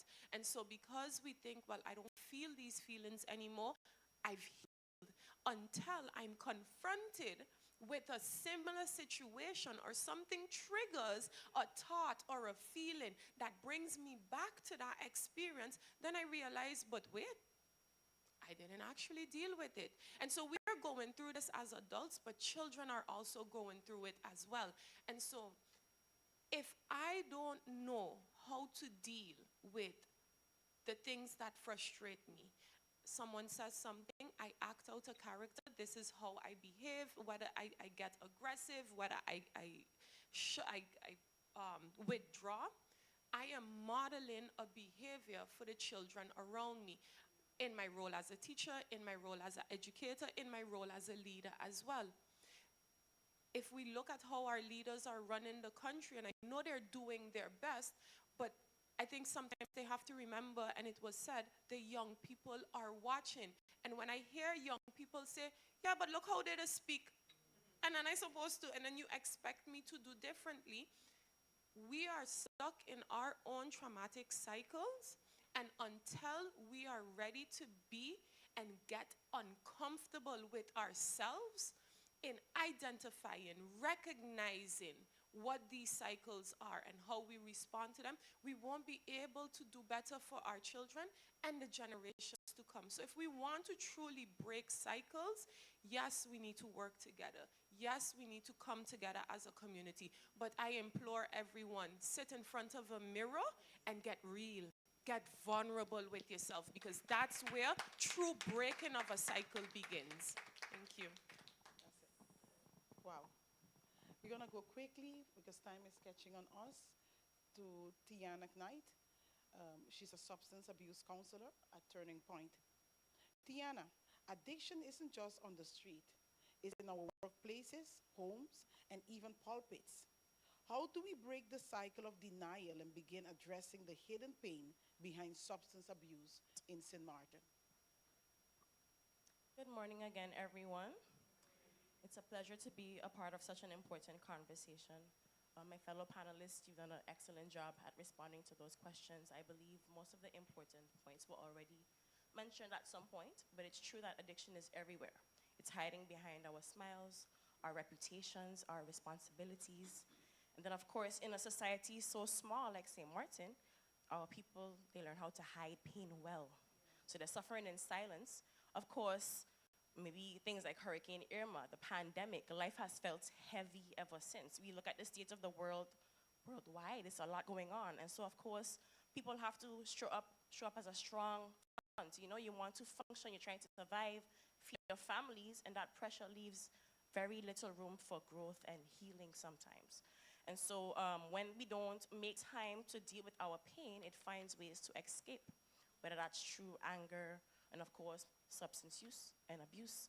But, of course, addiction is not just about drugs. It's about the pain behind the drugs, the trauma, the abandonment. Do they have a safe space to deal with whatever they're dealing with? And then, of course, like some of them mentioned, we have to really take a look at ourselves sometimes, our society. Do we even create a safe space for people to be vulnerable, to seek help? Because again, lack of seeking help or lack of early intervention would, of course, worsen the outcome. Because if I only wait until I have it up to here to go and get help, it's already too late. We were very reactive when we should be proactive and protective of our society. But that also means that if someone needs help or they admit, hey, I'm not feeling too well, how do we respond to them? Do we say they're crazy or something is wrong with you, or do we offer them empathy or kindness? Because we say we want a healthier St. Martin, but to have a healthier St. Martin, we need to create a kinder St. Martin. We need to ensure that people feel safe to even address whatever trauma before it becomes a problem for the community, a problem for our families. So again, it starts with looking at yourself, taking accountability for your role. Ask yourself, what am I doing to help or hurt the situation? Each and every one of us can be a safe space for somebody. Because of course we know, say for instance, our mental health institutions or turning points, everyone is facing capacity issues. But we don't take responsibility as members of the community. Each one of us is part of that same capacity. You can be a safe space for someone. Like they mentioned, our churches, our pastors, our community leaders. You can support your neighbor, find out how are you doing. When we see people in our community struggling, we have this culture where we talk about them, but we don't talk to them. We speak to them and we use whatever they're going through as a hot topic for the week. And then in reality, in reality, it actually becomes a part of their identity. So it's because you're careful about your reputation. Hey, I don't want to seek help because if they think I'm crazy, what if I want to get a job? That person would have already known what I went through because of gossip. We don't meet them with empathy. We gossip and we bring them down. We make that weakness or whatever trauma their identity when they're not their trauma, they're not their diagnosis, they're not their addiction. They're just people. As my fellow panelists mentioned, these are people's babies. That's somebody's grandchild. And we often don't even take it personally until it reaches your family or your doorstep. But that's too late. Because what if it was your niece or nephew?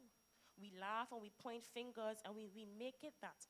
They can never come out of that stigma. And of course, stigma leads to rejection, okay? And of course, that rejection feeds into the cycle. So if I wait until it's too late to get help, maybe by then I've already damaged my reputation. I've already lost my job. My family now are victims of my own shortcomings. So that addiction, it doesn't even happen in isolation. It affects the family members, the children. It affects our co-workers.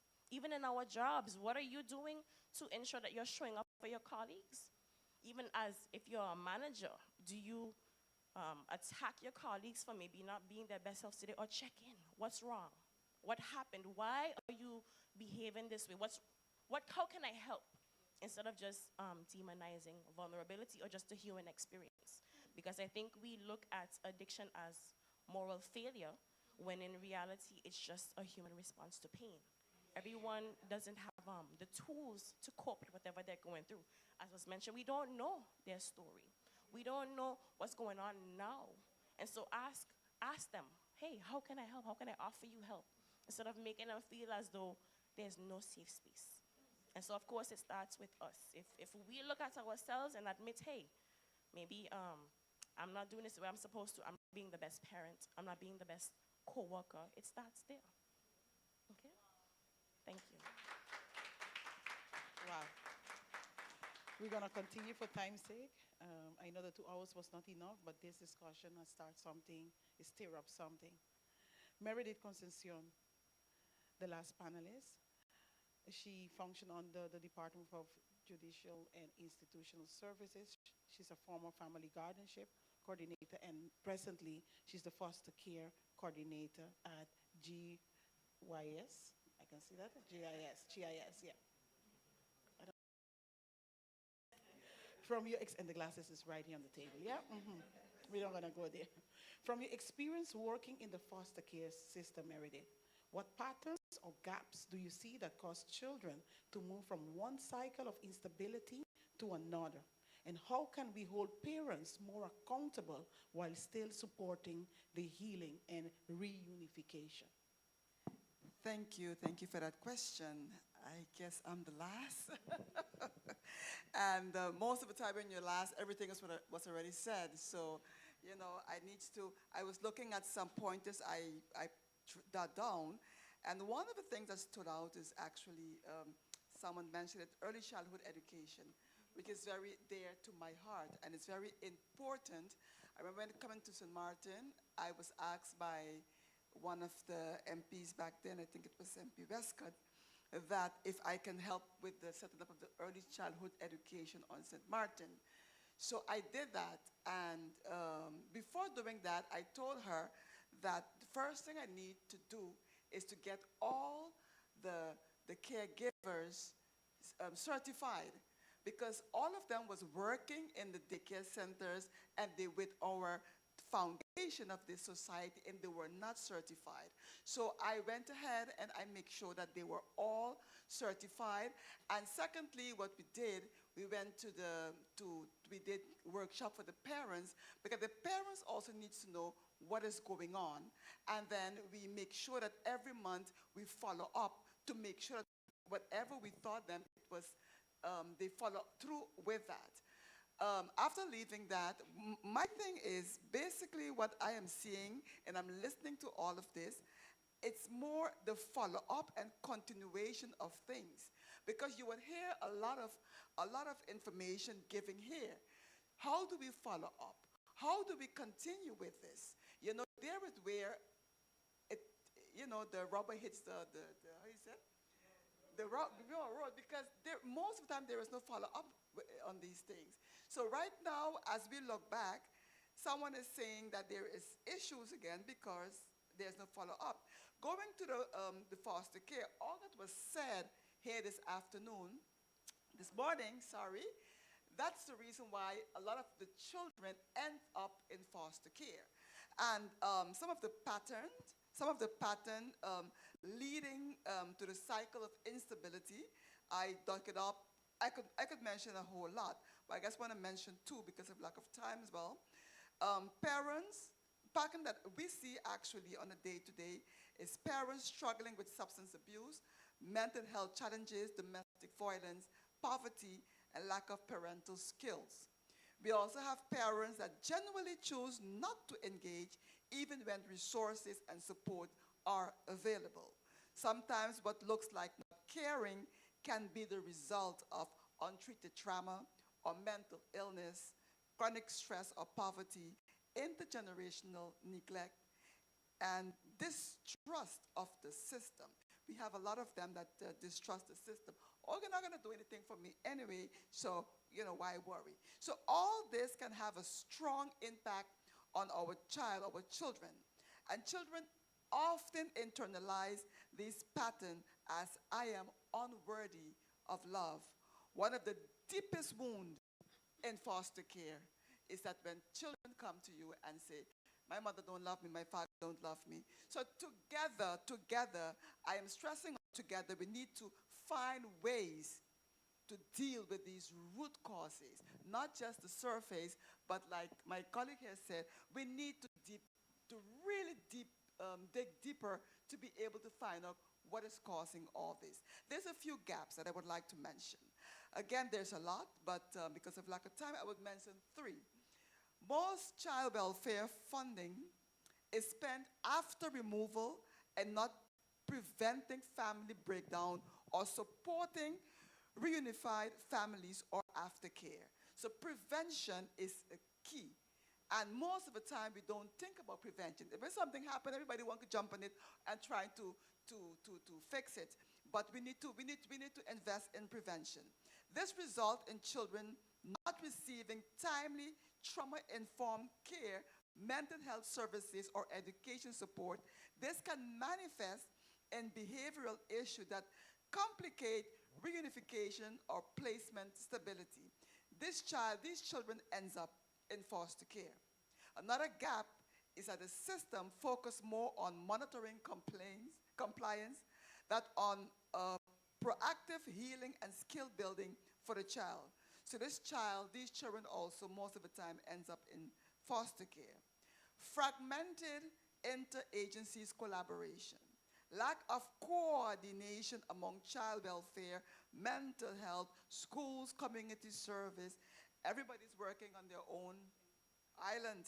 Family receive mixed messages. At times, children progress is inconsistent, and the cycle of instability continue. So if we are working together, we would be able to help the child better, then everybody's working with the same child, but nobody knows what nobody is doing with that child. So we need to work more together when it comes to that. There's often no holistic family-centered approach, no shared data system, missed opportunities for integrated care planning. Communication depends on individual workers and not a structure. They're missing that. Result is that this in the children falls to the crack, especially during the transition period or aging out of foster care. And stable families create stable futures. Policies must involve from managing crisis to building resilience. Children break free from cycles of instability when stabilize their environment and address root causes in the family system, while holding parents accountable in a way that is structured, measurable, and supportive rather than to punish them. So basically, foster care should be the last resort if we together, and I'm stressing on together, because it needs to be done by all of us, can help break that cycle in family. Because it takes a village to raise a child. I thank you. Wow, thank you. Thank you so much for your input. I think the saying is true. With no offense to anybody else, we save the best for last. But I wanna thank each and every one of you. Our time is almost exhausted. I say almost because there are something we want to do before we close. We also want to thank TV15. They are streaming live, and also on the Government of St. Martin's page on the social platform. So we thank you watching via these mediums. To all our panelists, those that had to leave earlier, and those of you who are there, thank you so much, thank you so much, thank you so much.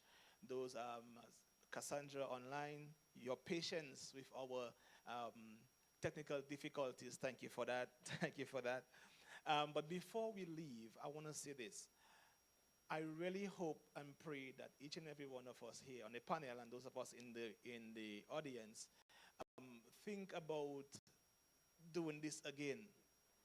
Because like all of us have said, it is necessary, it is needed. And I wish we could have delved more. I was just telling Dr. Ann that I had to exercise so much self-control, not to just really, dig into some discussions that were being had, because we had to really manage time. But before we go, I want to just get 5 minutes, no, not even 5 minutes, 3 minutes. I'm giving two persons 3 minutes on an advice base. Based on the view of today, we have two international leaders here with us that are part of Dr. Ann's conference, which begins tonight. And I'm going to ask a question to Dr. Stacy from the United States. I met her first in England. I met her in England, a wonderful woman. And so from a global faith perspective, what happens when the church becomes silent on matters of abuse, mental health, and broken systems? Dr. Stacy.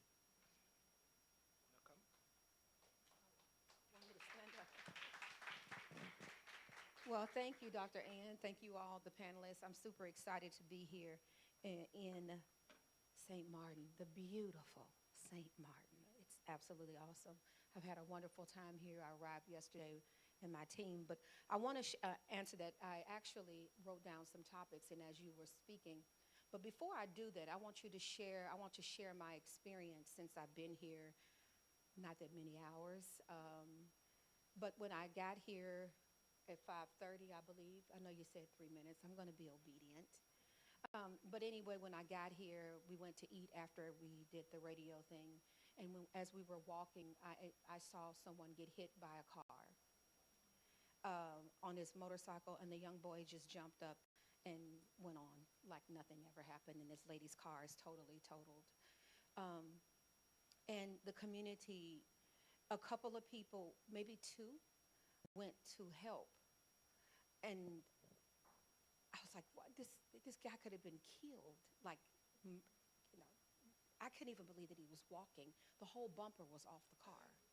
But anyway, I'm saying all of that to say, a lot of times we're not educated in what to do. And this young man, it really baffled me that the community didn't run to assist. And I believe a lot of this has to do with educating. Even while in the vehicle, I saw the taxi was driving us, and then here comes another motorcycle, like beside the taxi, not in the little lane. I couldn't believe it. I'm like, what are you doing? And so he's swerving, and I'm like, this man is it's a death wish. What are we doing? And so when I heard all of you speaking over and over again, the message to me would be, stay encouraged, because your community, you have a lot on you. You have a lot on you, but don't be shameful in what you're doing. So while I was there eating, I'm going to answer your question, I promise. While I was there eating, there were 4 gentlemen outside, or 2 gentlemen and a young lady, as Dr. Ann was taking me. So I'm a soul winner, and I'm a soul winner technician. So I believe in depopulating hell and populating heaven. And so when I see these people sitting there and they're using their vapes and they're clean and they're handsome little young men and 2 pretty little girls and they're, teenagers, preteens, I begin to go over. So he begins to talk to me and I'm like, son, I have a child your age. I'm 54 years old. And he said, but I want you. I said, I know you need me. And so I began to minister to him and minister to the young lady. I'm just giving you a message of hope, okay? And I began to minister to the 4. I gave them my Facebook information. Don't you know they all joined me the next day? I woke up this morning with the kids on my Facebook. So even though you may think things are tough, the kids are responsive and they're ready. They're ripe. And they're ready to receive. They just needed someone to talk to. And when I tell you they put their vapes down and they listen, I'm not talking about children that didn't have anything. It was obvious they were well cared for. But they put down their vapes and they listened to me, because children understand a counterfeit. And I said, baby, let me explain something to you. I'm the real.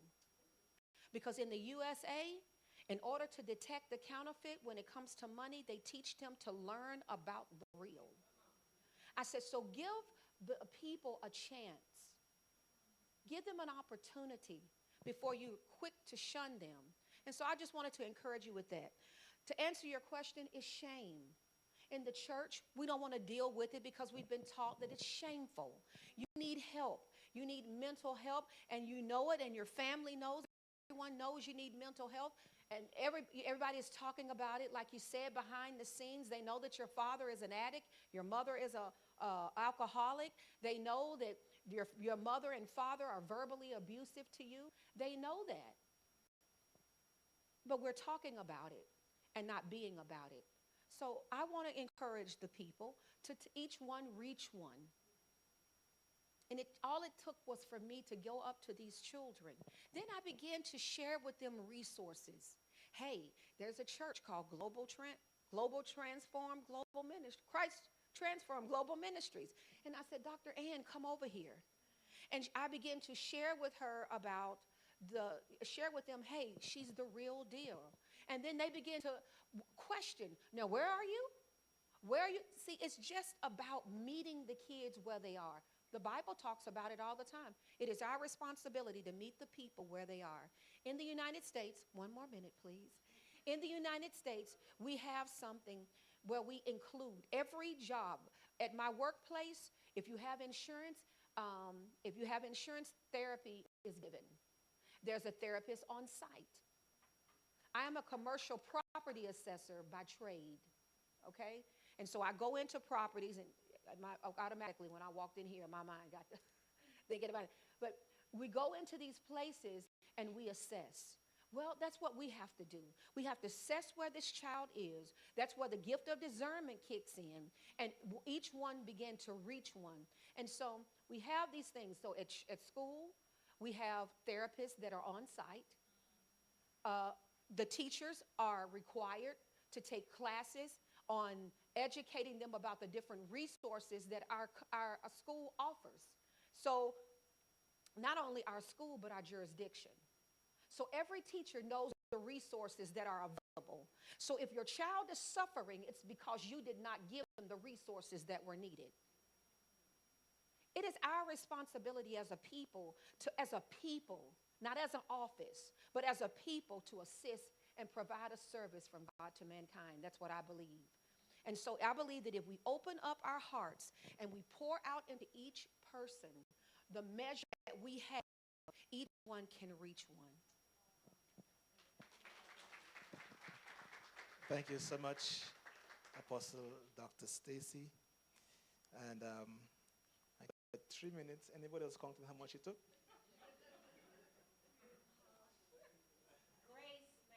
Grace. I want to also ask Dr. Natalie from Zimbabwe, is it right? My Zimbabwean sister. Across cultures, silence is often mistaken for strength. How can nations like St. Martin build a culture of transparency and healing without shame, like Dr. Stacy mentioned, but especially in leadership cycles? Thank you so much, sir.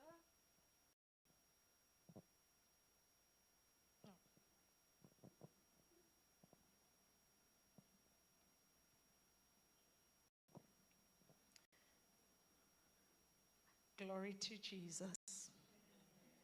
That had to come out. Well, I greet you all in the name of Jesus. I'm also clergy, and I want to thank Dr. Ann for this wonderful and beautiful opportunity and salute her obedience to the Holy Spirit. I believe this is the Holy Spirit who has orchestrated this. And I want to salute this panel. Whew. Yes, a round of applause for them, please. I was enlightened. I felt, okay, maybe they don't do this in St. Martin. In Africa, we are allowed. I want to say hallelujah. Oh, yes, amen. You know? But I had to really collect myself. Not only am I clergy, I'm also a systemic counselor. So in systemic counseling, we dig deep. We go back to the roots. As we are counseling you, we draw your genogram. We're trying to understand Which bracket do you fall in? Are you a firstborn dynamic issue? Are you a lastborn? How was your family? Was it a polygamous family? And so forth, so that we get an understanding when we're speaking with you. So, just a little background. I'm going to try to be very disciplined, and I thank God I was not given time, but I'll give myself maybe 3 to 5 minutes. Grace. So just a little background.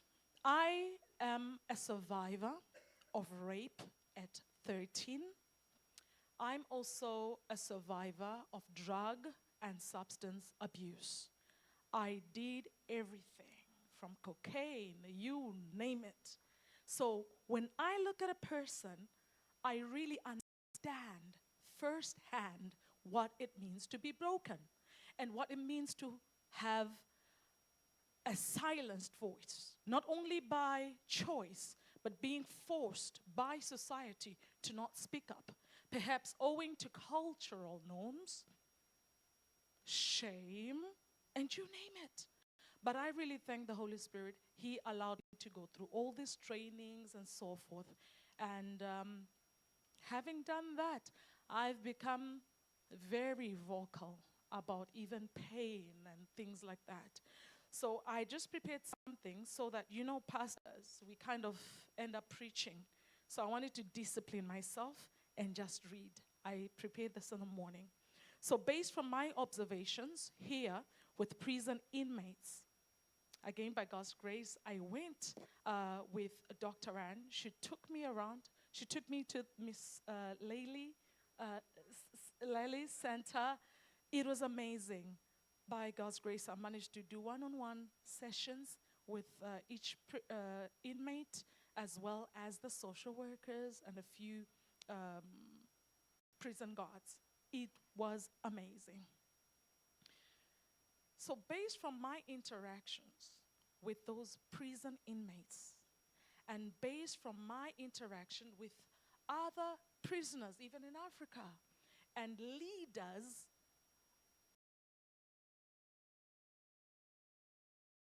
I'm also mentoring even in government, politicians in government, in ministry. There is a pattern, and I'm seeing a trauma, a generational trauma, a cycle in most of them that is hidden through silence, out of fear of stigma, because we judge each other. We don't care. When we are asking you, how are you, it's just passive. We don't really care. It's a greeting. And when you really tell us your issues, we are the first to announce and amplify. So that stigma, the cultural norms and ignorance as well, some of it simply just takes somebody sitting there and listen to these great minds to have their minds sharpened. But anyway, and also the church, where I'm blessed to be leader, the church, the body of Christ. The church is often a place of refuge. But now, I'm seeing a pattern. It has now become, I'm sorry to say, it has now become a place of misdiagnosed trauma, misunderstood trauma. And it's doing more harm than good. We're over-spiritualizing issues. Somebody bring their issues, and we're pastors. We are ready to preach to them, meaning well. We are ready to encourage them, meaning well, but we're not ready to really just sit and listen, for them to vent.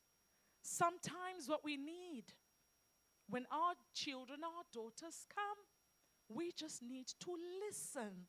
They're not even looking for advice most of the times. The solution lies in them. If you allow them to vent, their minds are going to be sober, and then they're going to start seeing things clearly and make a proper decision. In counseling, we don't give advice. That's actually rule number 1. Never give advice. We're just there to highlight to somebody issues, suggest maybe, but to highlight and help them to make informed decisions. So yes, the church has often been a place of refuge, but sadly a place where pain is misdiagnosed, trauma misused and over-spiritualized, and wounds are thriving in silence. So to truly break the cycles of trauma, I respectfully submit 2 recommendations. The first recommendation, pastoral workshops and training. I strongly recommend workshops, especially for pastors and faith leaders, to help them to stop over-spiritualizing issues that require clinical and therapeutic support. Yes, prayer is powerful, but prayer with therapy is life-transforming. The second submission is chaplaincy. And if religion is an issue, I suggest social workers for services, social workers for government and private institutions, to support leaders and those that are led in any institution, emotionally and spiritually.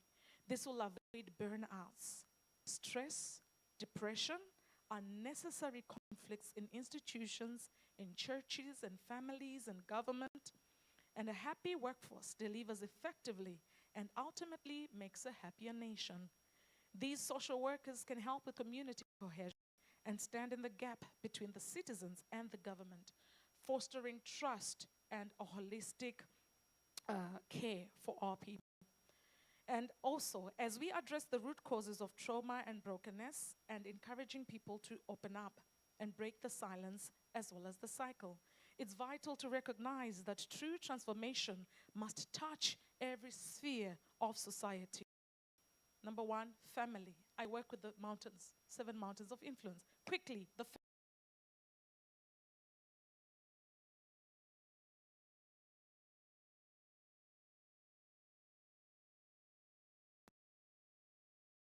must confront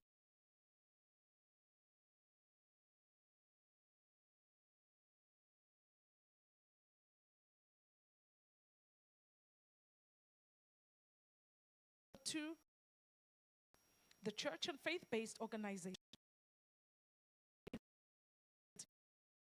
and healing from Sunday school, the church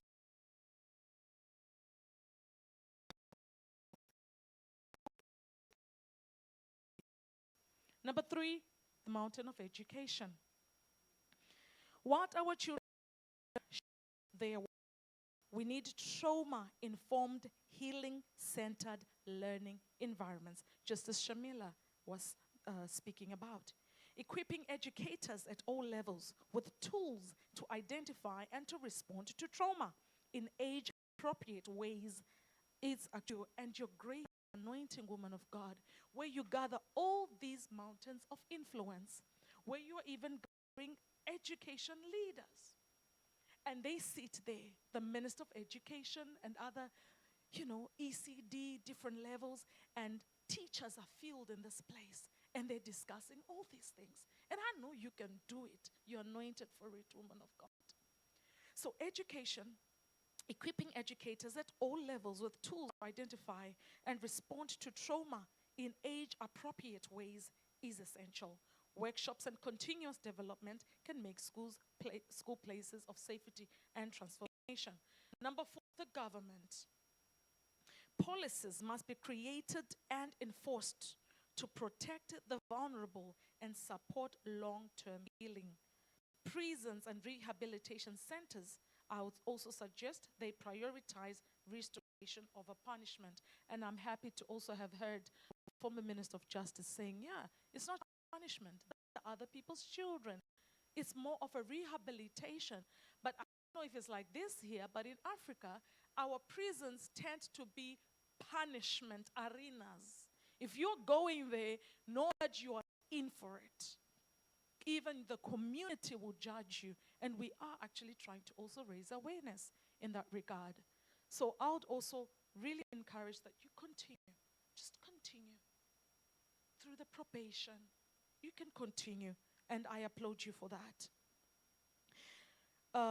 Government leaders must also reflect personally on their role in ending trauma champion chaplaincy and mental health support services across departments. Media,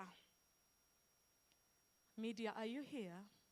I heard the cry of leaders, and I know you're doing a great job, and I salute you who have come here to spread positivity and positive news. Media can either break silence or reinforce stigma.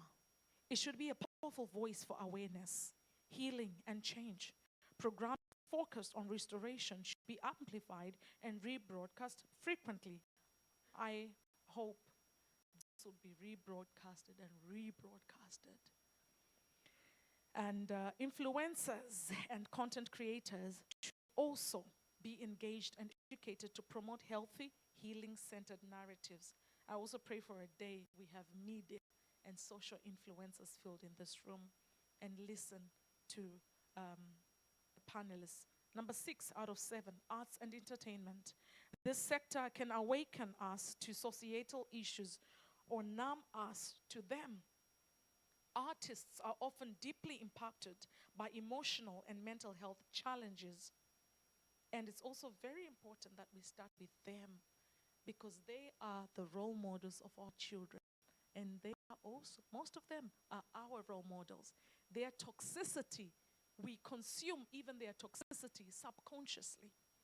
So artists are often deeply impacted by emotional and mental health challenges, yet they carry immense cultural influence.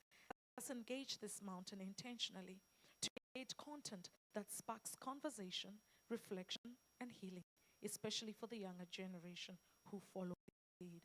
And lastly, business and economy. I encourage financial independence and opportunity, for they are crucial for breaking cycles of abuse and dependency. When people, especially women and youth, are economically empowered also, let's not forget the boy child, they gain the confidence and capacity to resist and rise above abusive systems. I don't know if it's also here in Africa. I don't mean to badmouth Africa. We've got a lot of amazing things, and I invite you to Africa. But one of the things that we're struggling with is it's a cultural norm where women were subdued for a long time, and the men don't really see the value of a woman, such that when a woman wants to prove, wants to rise, most of the times she has to use her back to climb. I don't know if that made sense. So you find those power dynamics. So that's why there are a lot of initiatives of women empowerment. So when a woman is financially emancipated and well-educated, she knows she is equipped. Her mind is opened. She doesn't need to lie on her back. She doesn't have to go through a bedroom interview to prove her worth.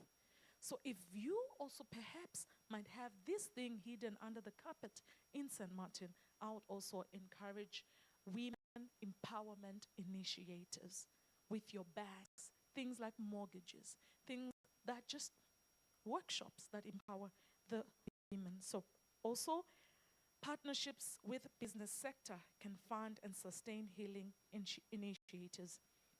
If we are to truly break the cycle, I would suggest we also engage all these spheres. Trauma is not just a personal matter, it is a societal wound. And I would highly recommend restoration to be holistic, spirit, soul, and body. I love you all, and God bless you.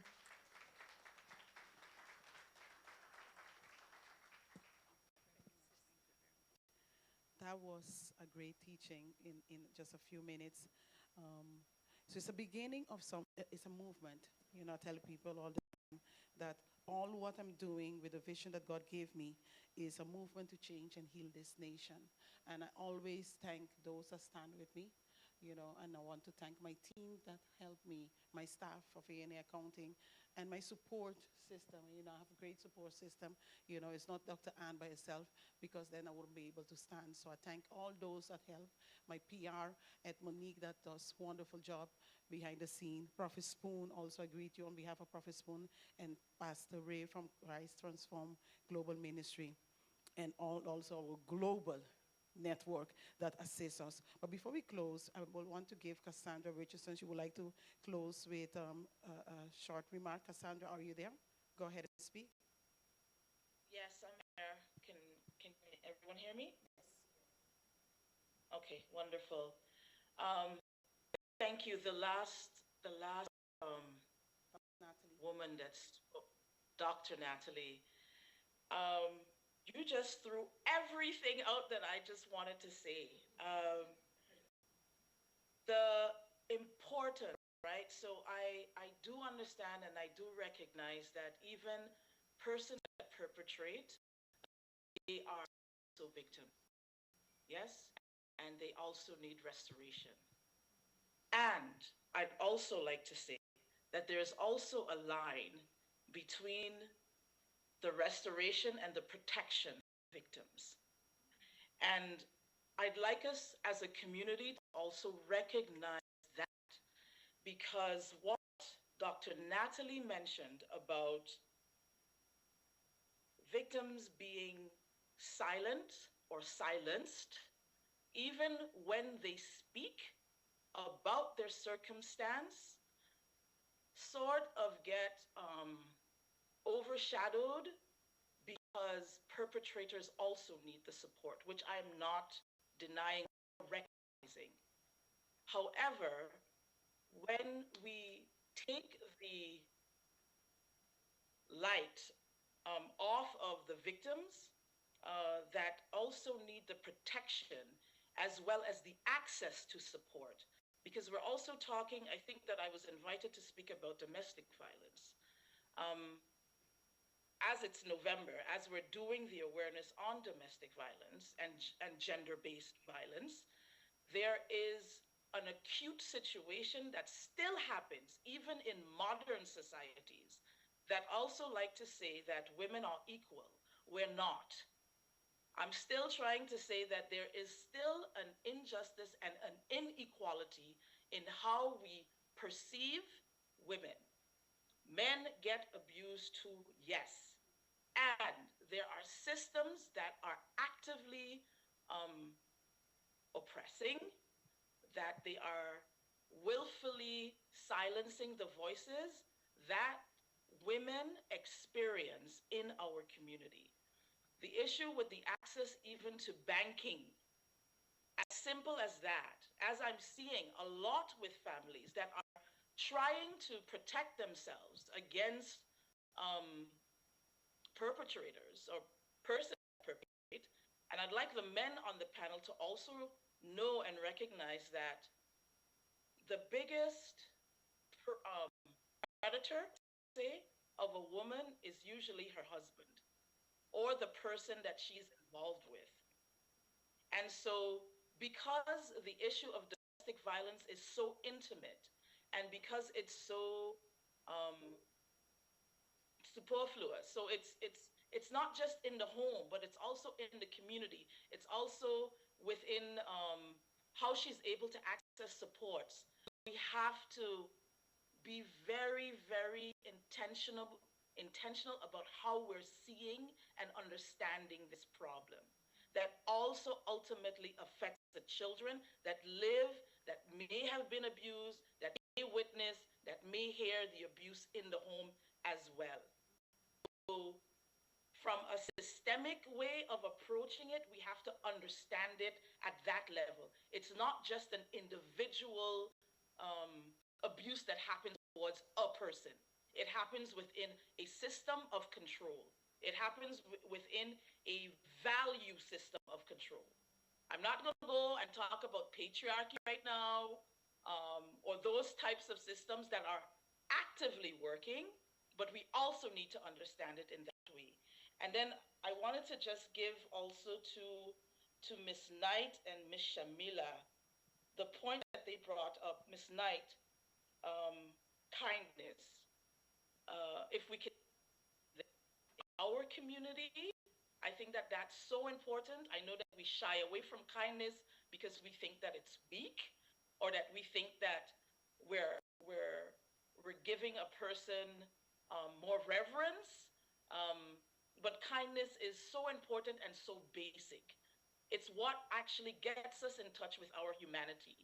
That's actually being eroded when we look world over right now. I don't know if anybody's interested in international politics or have that lens right now, but that part is being really eroded throughout communities. To Ms. Shamila, the point on sitting in the mirror and coming to terms with our own traumas, also so important. Even as professionals that work in mental health or mental wellness, this is a constant thing that we have to do. Because if we don't do it, we actually re-traumatize victims, whether they're perpetrators or whether they're victims. Then, I'm sorry, but Miss Arnell left. Miss Fenna Arnell. So within the National Plan for the Mental Health, I know that there is one and that her ministry and her department is actively working on one. And I'd also like to add that perhaps as we're talking about all of these social problems, all of these social issues, that these aren't just abstract thoughts, but perhaps there should be another national plan being developed that actually looks at all of the social issues so that we can combat it as a community. And I'm not even talking about professionals or institutions, but even people that live at home. So grandmothers, aunties, those people are also part of it. It's also part of what we've been hearing more and more, trying to lean towards a community-based approach, which is, you know, sort of like a westernized way of just saying that we are a community and we should have community values, not an individualistic value. I'm going to end with one short story. Just last night, I'm away, but a community member, so not a professional, they called about a person that was contemplating suicide. I'm not Mental Health Foundation, just to let you know. I am victim support, but they still called, and I feel honored, right? Now, this person, the community member, so not the one that actually was in the crisis, but the community member, she said, you know, Cassie, someone told me, just forget it. Don't even worry about it. It is not your problem. But I know this person. This person is my neighbor. This person is struggling for the last 8 months. Not a domestic violence situation, just a person that is struggling for the last 8 months. And she said, if I turn a blind eye to this situation, then what? Not only if this is on my conscience, but this is a person that I know and love, appreciate in the community. So I'm not going to turn a blind eye, but I can't handle it alone.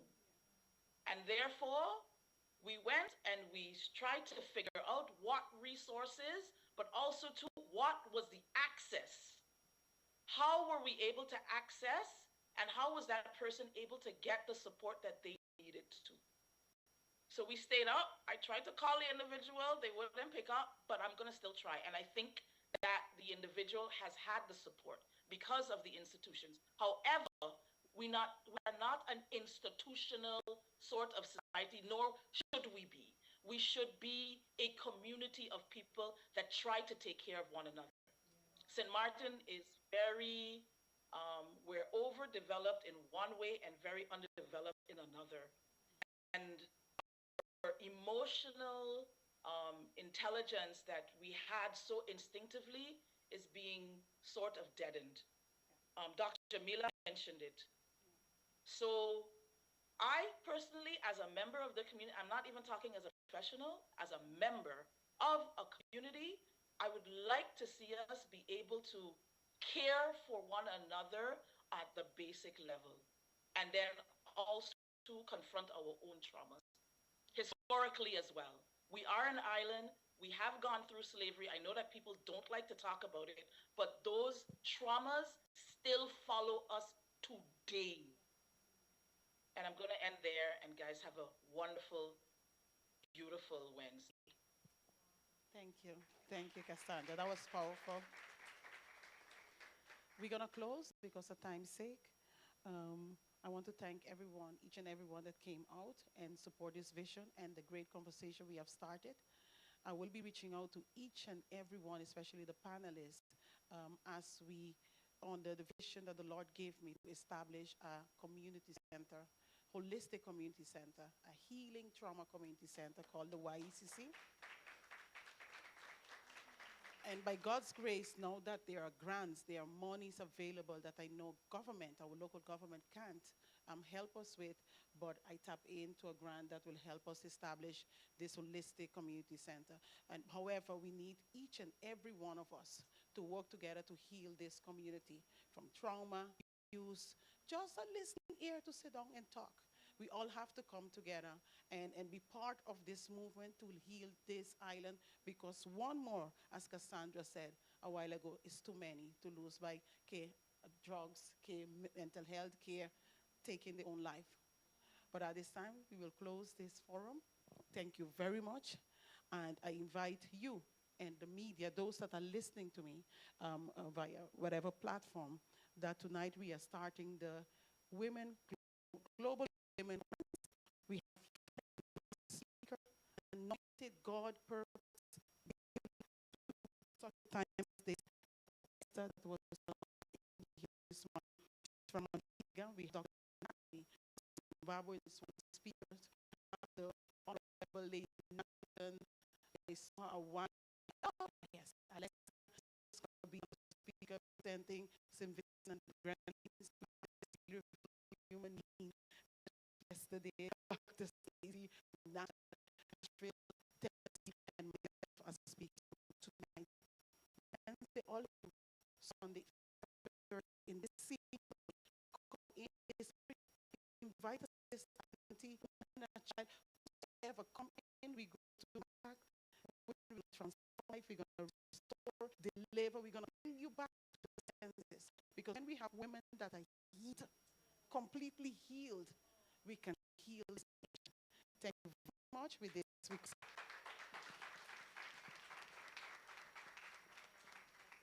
Thank you, and we are dismissed. We have some refreshment, tea, coffee, and we back.